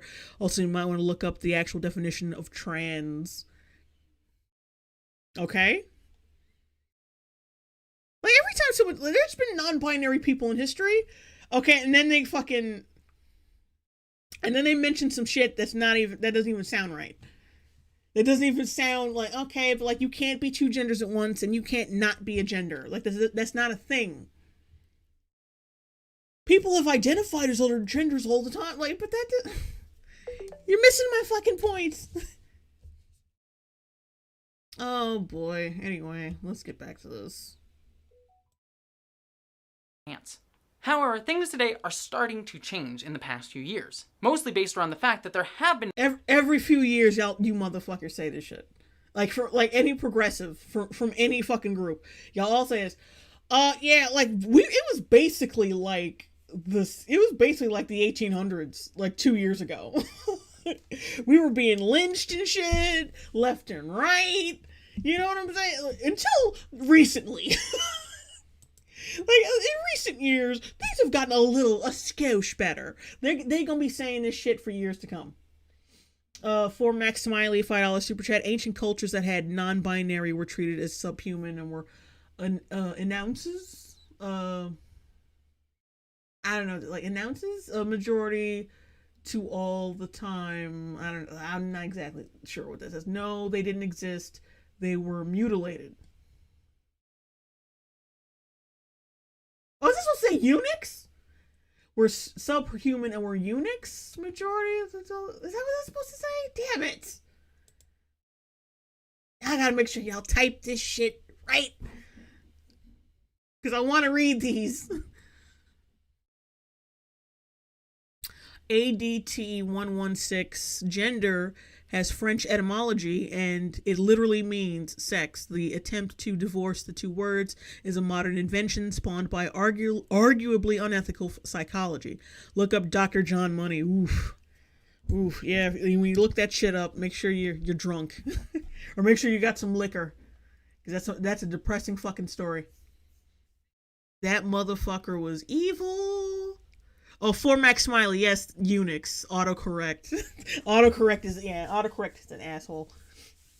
So basically they were forcibly made to be eunuchs. Okay. I figured that was bullshit.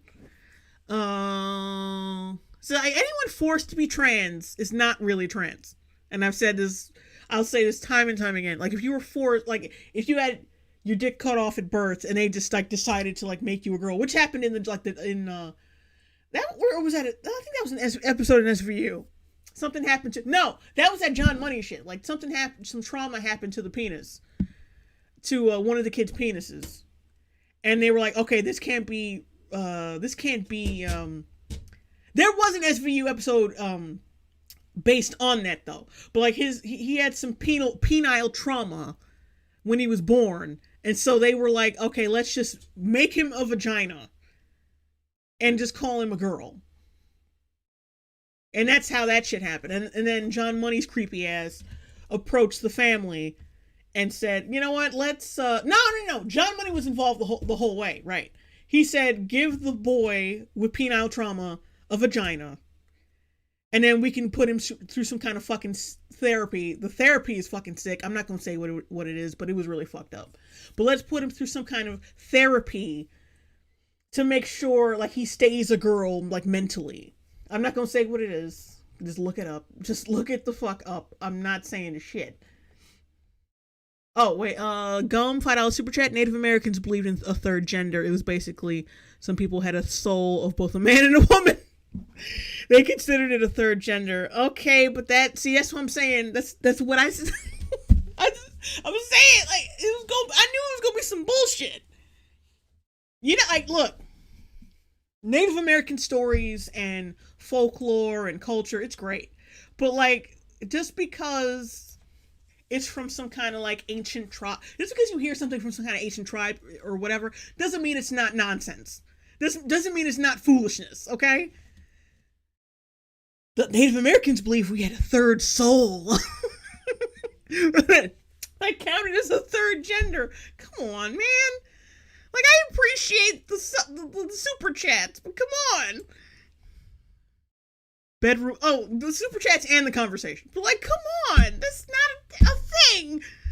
Oh, bedroom money. I mean, there was a time where white settlers thought it was best to put leeches on people to heal them.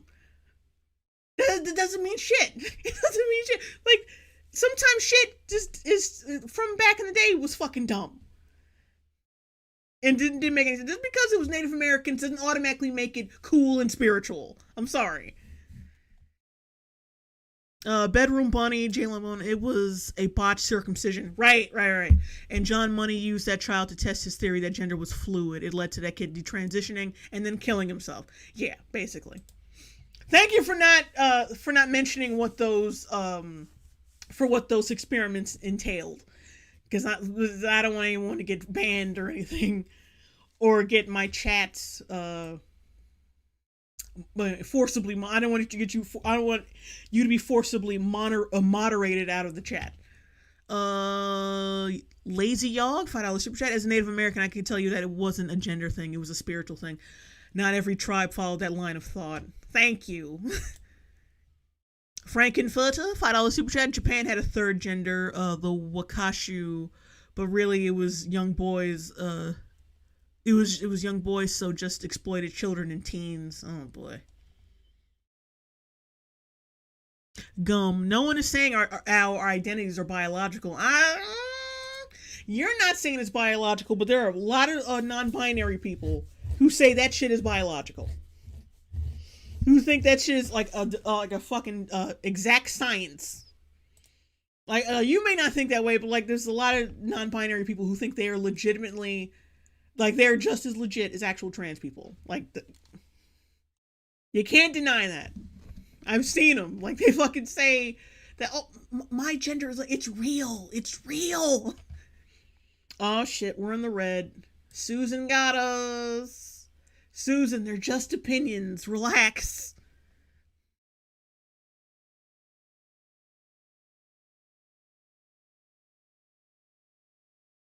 Come on, Susan, lighten up. They're just opinions. Not saying I'm right. Though some of it's right, but but relax. Because I can't stand, that's how you know YouTube is fucking with this shit. Because there's no rain, there's no snow, there's no bad weather. It's not windy, and all of a sudden the stream is in the red. I don't like that shit. That shit, that is so funky. YouTube think they slick.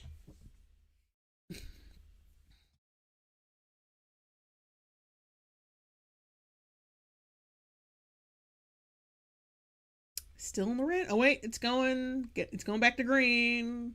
Oh no, it's not. Come on, baby, go back.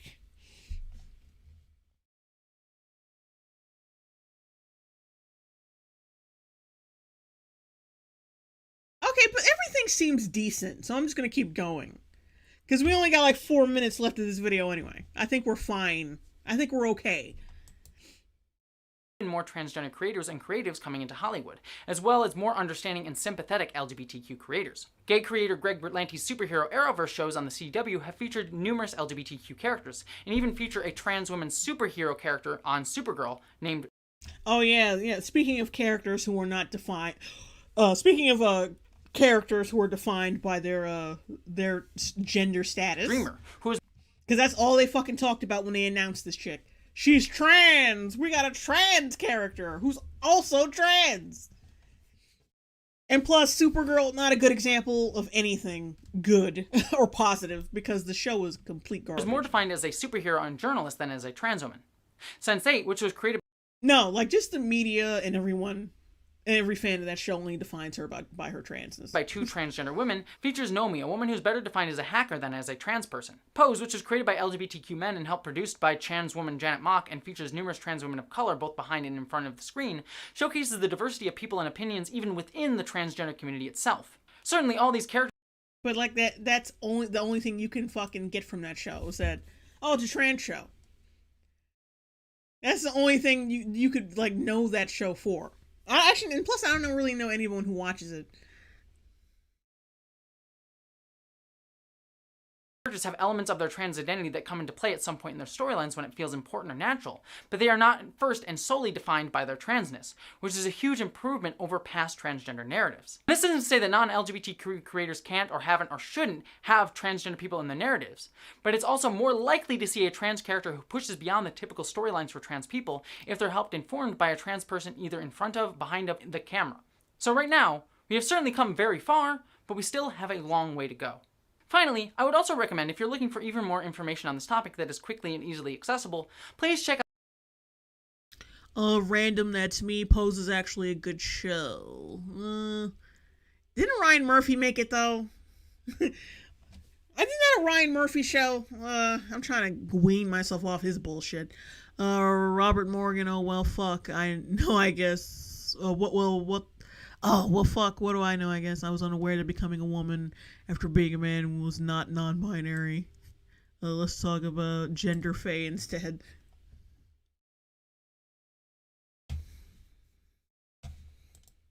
Check out the documentary Disclosure on Netflix, or the YouTube video Tracing the Roots of Pop Culture Transphobia by Lindsay Ellis. Oh, God. I thought you wanted only, like, trans people to talk about these issues. Like, what's... Now you're boosting a cis woman? What the hell? Or my own video on my channel Jesse Gender called A Cisgender Gaze. But beyond that, thank you so much for watching. I hope that you, as always, live long and prosper. You didn't say anything indicative of fetishization or any shit like that. Like, what? You didn't... Like, these movies are good and, whatever, and they actually are positive, but I just don't like it. That's basically how you could sum up this video. Like, you didn't really cite anything of note. Like, what's up? There's nothing here. There is nothing here.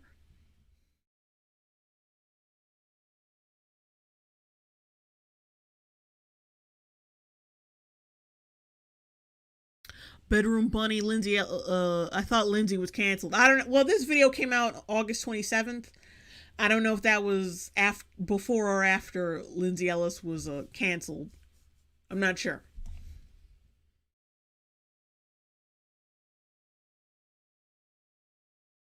Eros, more of this dude. I love him. I want to watch that video of The Witcher. I want to know how the fuck she got to... Oh, God. I want to know how she came to this title is fucking with me. Because I'm sure, I mean, I haven't watched The Witcher in a while, but I'm pretty sure Yennefer is a woman? And like a cis woman? And is still a cis woman? Let me guess. Like, because like you said, Jesse Gender seems like one of those people who sees like trans allegory in fucking everything. Doesn't matter what it is. Oh, this reminds me of my bottom surgery. The scene? Like, why? And that's probably what this is. It's just another video about projection. Like, we're not going to really look at it. We're just going to take a peek at the video. Just a peek. I'm not going to fully watch it. That's going to be next time. We're going to do that next time. Actually watch this video. But hang on. Kelvin Thompson, $2 super chat. Love your videos. They make great writing at ASMR. Oh, thank you. Oh, okay. Let's see. We're just gonna take a peek because I'm gonna end the stream because I want to keep these streams clean. But we're gonna take a peek at it right quick. Ruby Mary, $10 super chat. I had a trans friend in high school. What they endured mentally was sad. They moved away after their failed suicide. I feel like if you're gonna make a trans movie, focus on the mental stuff they suffer through. Yeah. But it seems like Jesse Gender was like criticizing the ones that actually did. Like, I don't mind movies that are about the gender experience. Because they did, I mean, like, both these characters, they, like, the movies that she cited, Boys Don't Cry and The Danish Girl, they had character. But the movie is about the gender experience. About their personal experience. Like, if she really wants to get in depth with, oh, they just use this trans character as a token. Well, why don't you talk about the Craft legacy? How their female trans character in that movie just her whole purpose is just to sit around and remind you that she is trans. She doesn't really have like all the characters in that movie are all one amalgamation, like one group of annoying Gen Z teenage assholes. But we'll get to that once my review comes out. But like, yeah, she's just around to announce that she's trans, and that's it. She has no personality. Now, if you want to talk about that. If you want to talk about tokenization and fetishization of trans women, why don't you talk about that one? That could be a perfect example. Don't use actual good movies for your examples. I don't know. All right, like I said, let's take a little peek at this video, but just a peek, because I'm not gonna be able to take all this shit tonight. Like, come on, like I want to die, y'all. Oh, come on, load faster.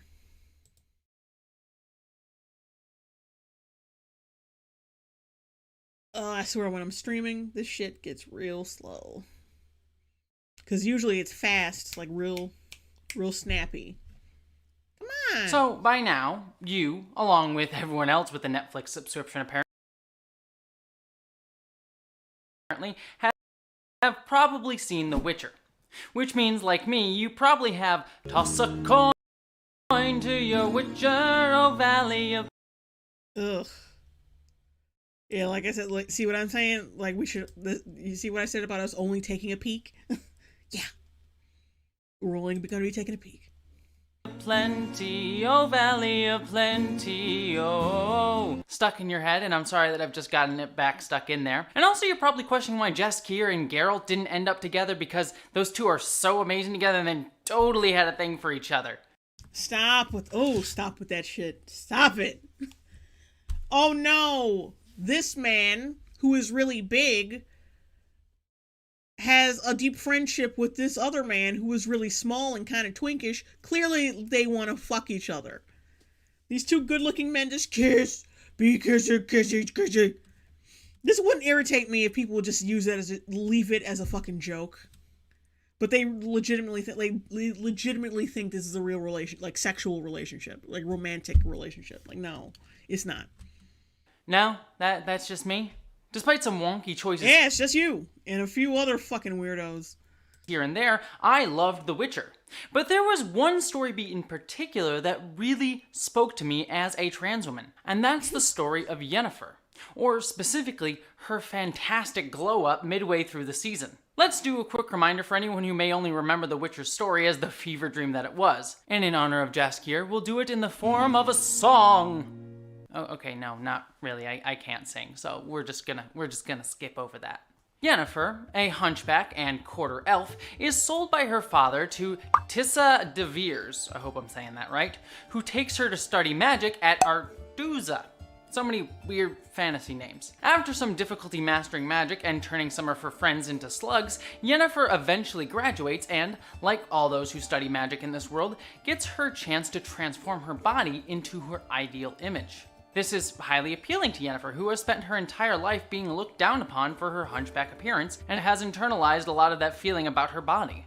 Eventually, after getting involved in several political machinations and betrayals involving her sexy boyfriend, Yennefer gets the surgery to transform her body without anesthesia, mind you. The chick is 100% badass. Now, as I said, this storyline is something that as a trans woman, I greatly related to. Part of my journey as a trans woman was dealing with gender dysphoria, or the distress of realizing that the gender I was assigned at birth, a boy in my case, doesn't match with the gender that I am in my head. And that distress... It's not the same thing as thinking you're ugly. It's not the... No, why are you downplaying your own shit? This seems like something like a cis, like progressive white girl would make. Oh my god, that's like so like a gender reassignment. Like when I got my nose straightened, when I got my nose job, that's so much like a gender reassignment surgery because like I'm changing my body for it to be more harmonious with my brain, and I think that's so much like a trans journey. Like that. No. Like, why are you downplaying your own shit? Like that doesn't.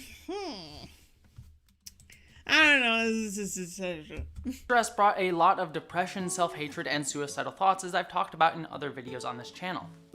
And part of the way that I was able to help alleviate that distress in my life was through socially transitioning to living life as a woman, and also through therapy, hormones, and, as it relates to Yennefer, surgeries to make my body match more with how I relate to it.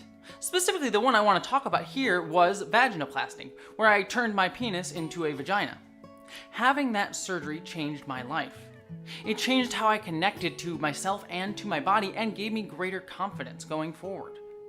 I won't get into too much detail here because, like I said, I've done it in a whole other video on my struggle with depression and how surgeries helped with that, so go check that out here. Now, clearly Yennefer is dealing with something slightly different. What professionals today... Really different. It's nowhere near the same fucking thing. Filipino white boy, $5 super chat. Off topic question, but did you ever see the animated movie Sinbad, The Legend of the Seven Seas? If so, what were your thoughts? I never seen it. It was one of those animated movies of the 90s that just like slipped right past me. I was like, do I really need to see that? Yeah, so I've never seen it. But yeah, this is not the same fucking thing. I mean, didn't Yennefer have her uterus taken out?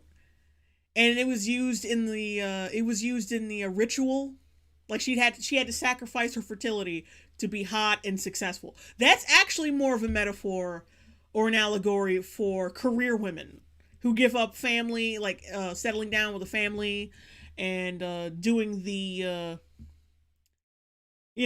doing the stay-at-home mom thing, or doing the mom thing so she can instead garner success and beauty and bad bitchness. That was more allegory for that.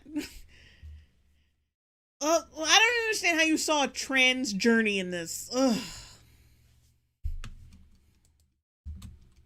Today we describe as body dysmorphia disorder, a mental health disorder in which you can't stop thinking about one or more perceived flaws or defects in your appearance. There's a difference between body dysmorphic disorder and just thinking you're ugly. I don't think she had dysmorphic disorder. I think she just thought she was ugly. Like, I don't want this fucking hunchback. It's just, fuck! I'm ugly as shit. Why can't I just be hot? Why can't I just be hot? God damn it! Body dysmorphic disorder is more like, oh my god. Ugh. It's not just thinking you're ugly, it's deeper than that. Okay, hang on. Body dysmorphic disorder. Body dysmorphic disorder, like, y'all can't see that shit. Let me see if I can zoom in a bit. Oh, shit. Why is it cut off? What the fuck? Oh my god, it's definitely cut off. Oh, hang on a sec.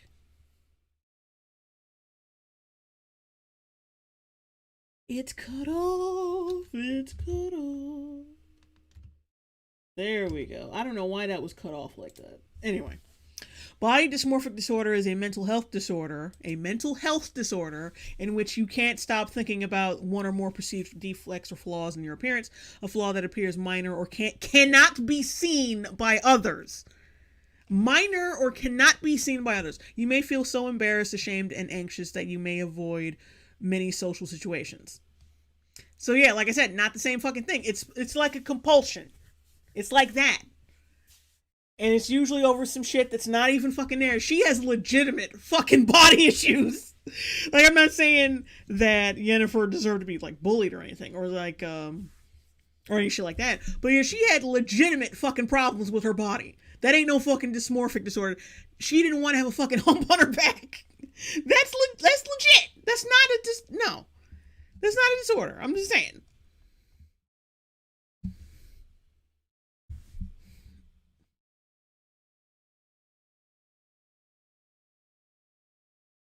Nikki Wailupe, I think. Bodybuilders and anorexics have body dysmorphia. Yeah.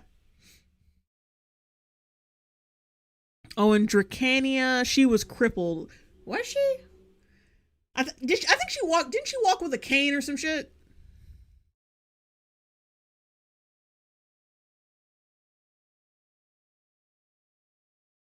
Zaimoku Mizu, body dysmorphia is like what you get if you have an eating disorder or a physical defect or something.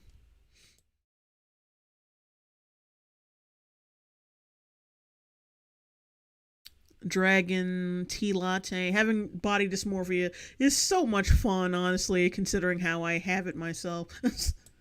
Oh, I'm sorry. Well, yeah, I just don't consider this like body dysmorphia. It's like if you're fat and you hate it and you lose the weight, and then after that, like, you just, I lost the weight and now I look good. Like, I'm done. I mean, you didn't have dysphoria. I mean, in this situation, I don't think she had, like, I don't think Yennefer had body dysmorphia disorder. Dysmorphic disorder. Like, I think she just didn't want to be ugly anymore. But whatever. We're going to watch up to like 5 minutes and then I'm out. I swear. A flaw that appears minor or can't be seen by others. But you may feel... Okay, wait a minute! He said the exact same definition! Like, she said the exact same fucking definition! And how do you... You said that fucking definition out loud! And you didn't think that... Oh, maybe I should re-script this video. Because the tie-ins that I am making don't make any sense.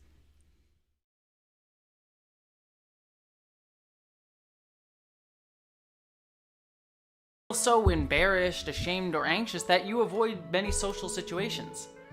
But she's genuinely fucking fucked up. She genuinely has like fucking problems with her body. She's all over the place. And that's a feeling that is by no means exclusive to trans people. Many people feel that way about Oh yeah. We knew that. That's not exclusive to us. Yeah, we didn't think so. we knew that.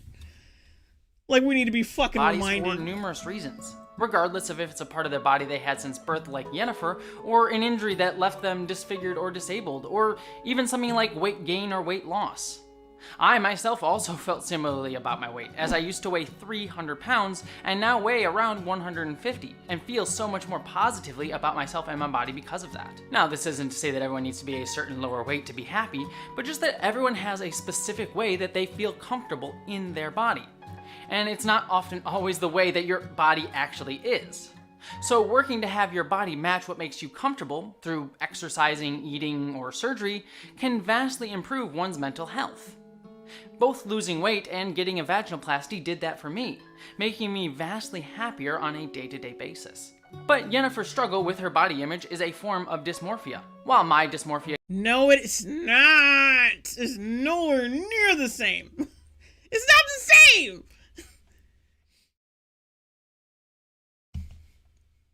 Because, like... okay. Because technically, there was nothing wrong with the way you were before either. But your brain was telling you there was. I.e. dysphoria. That's why you had dysphoria. Your brain was telling you there was a problem when there wasn't. And then you got a sex change, and then your fucking brain eased up. It was like, okay, we're kind of right now. But in this case, it's like her body is legitimately fucked up. She got a fucking shoulder right here, a shoulder right there, a fucking hump on her back. Come on. She's got legitimate problems. You cannot, total, like what Chad is saying, it's a total false equivalence. You cannot, no. Because technically, like I said, that's why you have gender dysphoria, because your brain was not accepting how your body looked. So you got the surgery, you got all that shit done, and then your brain eased up on you. It was like, okay, we're a little more harmonious now. We're good. Because now your body fits what we are now your body fits what we like. That's what that is. But like her body's legitimately fucked up. She does not have a regular like normal body. She doesn't. She's all over the fucking place. She is deformed, goddammit. It came from my gender and her from her hunchback. But I think this is like a low-key way of trying to like distract from the fact. Like, you say you have gender dysphoria, but I don't really think you want to acknowledge it. That's why you keep fucking seeing this. Why you keep seeing yourself in this character. Or maybe you're just dumb. I don't know. I think it's just, I'm just gonna stick with that. I think you're just a little silly in the head. Just a little dumb. We both felt a lack of connection with our bodies that affected our day-to-day life. No. It's not the same! And surgery was a way in which we both were able to alleviate that stress. That wasn't no goddamn surgery. That was not surgery! But there are tons of characters in TV and film that have dealt with body or gender dysphoria. But speaking of which, I gotta watch The Witcher again. Technically, I didn't even finish it. I didn't even finish the season.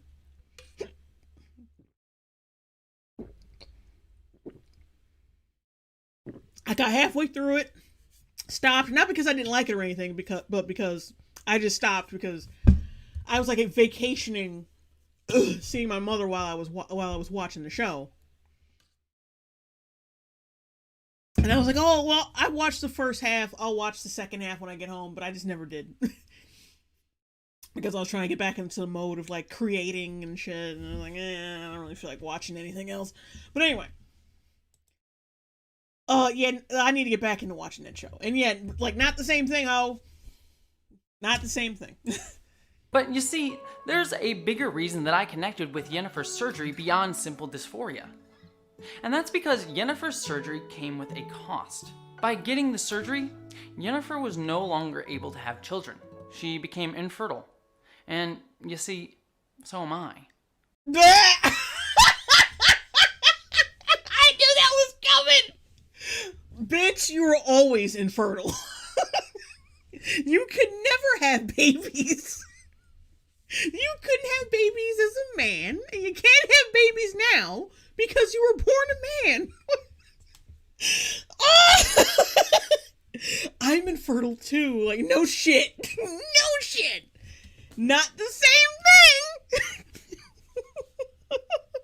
You gotta be fucking kidding me. Oh. I'm infertile too. No. This is not the same thing. And here's why. I'm gonna get real right now.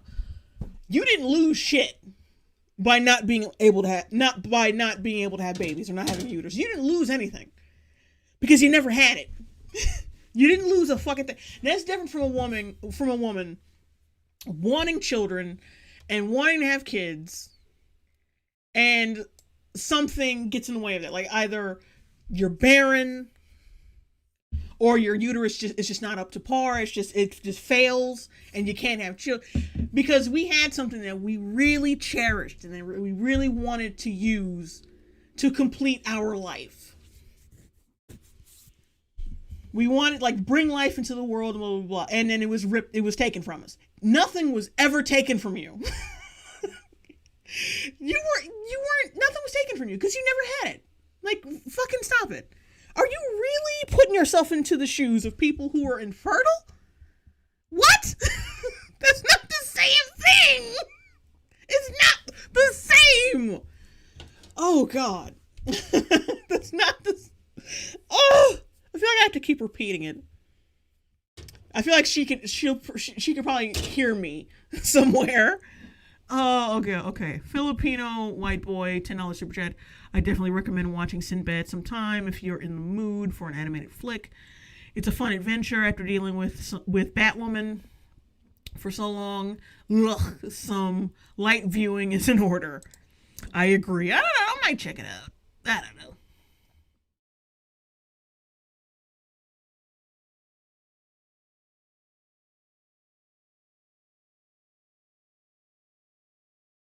Oh, God. Jesus, that is not the same thing, dude. You did not lose anything. Like, Jennifer had her fucking uterus ripped from her fucking body during that scene. It was horrific. That's not you were always infertile. You didn't lose anything. This is why cis women are completely different from trans women. Okay? Because, like, we grow up as women wanting to have children, and, like, well, not all of us, but, you know, we imagine that life, having babies and settling down with a nice dude and all that shit, and and then, like, if at some point we are barren or our uterus has to be taken out because of some kind of complication, who knows, that shit, when it's taken from you, it can be fucking traumatic. Okay? You never had this. So it was never taken from you. So you went through no trauma there. Like, what the fuck? Like, I'm not trying to get all, like, militant woman or anything, but goddamn, that was just, ugh. I'm also at first...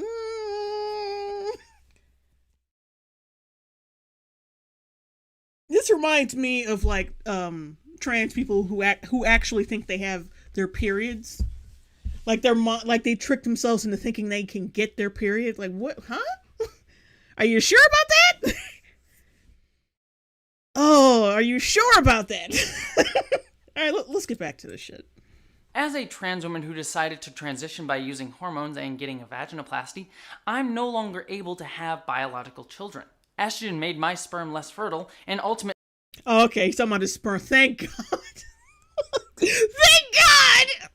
Oh, big sigh of relief, guys. She wasn't talking about a uterus. She was talking about her sperm. Okay. We're good. I was so worried that she was actually as crazy as I thought. Okay, we're all right. Ultimately left me permanently infertile after a few months on it. And getting a vaginoplasty, well, without getting too graphic, completely removes the tools necessary to produce sperm from your body. Oh yeah, no shit. All right, we're 5 minutes in. I'm done, but thank God we cleared that up. Because I thought she was. I don't have a uterus. I thought she was doing that. I thought she was going there. Like, please don't say that. Please don't be crazy. Please don't be that delusional. God damn. Okay. But yeah, we're done with that. That's we're gonna watch the whole video one of these days. Not now though, because fuck that. My head is already kind of like throbbing a little bit, and my voice is all starting to give out. So yeah, you know. Evil Hero Diamond Cat, keep going, you coward! No! I want to keep the stream clean. I will do this. I will do this video. What day is it? It's the 22nd, right? I want to do an NOC, like a Night of Cringe. You know what? I'll do this video in early October, because I want to do a Night of Cringe sometime next week. So, yeah. So we'll do this in like early October. We'll tackle this video early October, definitely. But not now. I can't do it now. I'm fucking tired. I'm tired, nigga! And that shit, like, when she said she was infertile, I was like, oh, damn, please don't.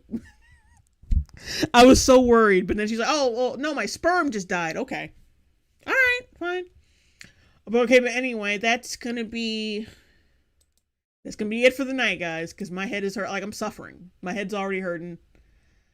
I just wanted to get I wanted to stream something. I wanted to talk about a cringe video, because I haven't streamed in a while, and I think you guys were owed a stream at this point. Oh, but keep in mind, I was not slacking. I was still working on that Gotham High video the whole time. Plus, I wasn't getting that much sleep, so. I was always like struggling with sleep constantly. But anyway, that's gonna be it for the night, guys. Thanks for watching and tuning in. Like I said, I got y'all know what projects I got coming up. Like, y'all know. But next, I'm working on the Dracula review. I'm working on that next, right now-ish, kind of. Still working on writing that. I already got notes written down for every Dracula episode that I watched. So I just got to work on it like a script. I'm working on that, and then after that, I'm gonna start on what the fuck was I gonna start on after that? I don't know, but like I'll figure it out. But like, yeah, I'm definitely working on the Dracula thing right now. So goodbye, good night. Try to recover from this hellscape.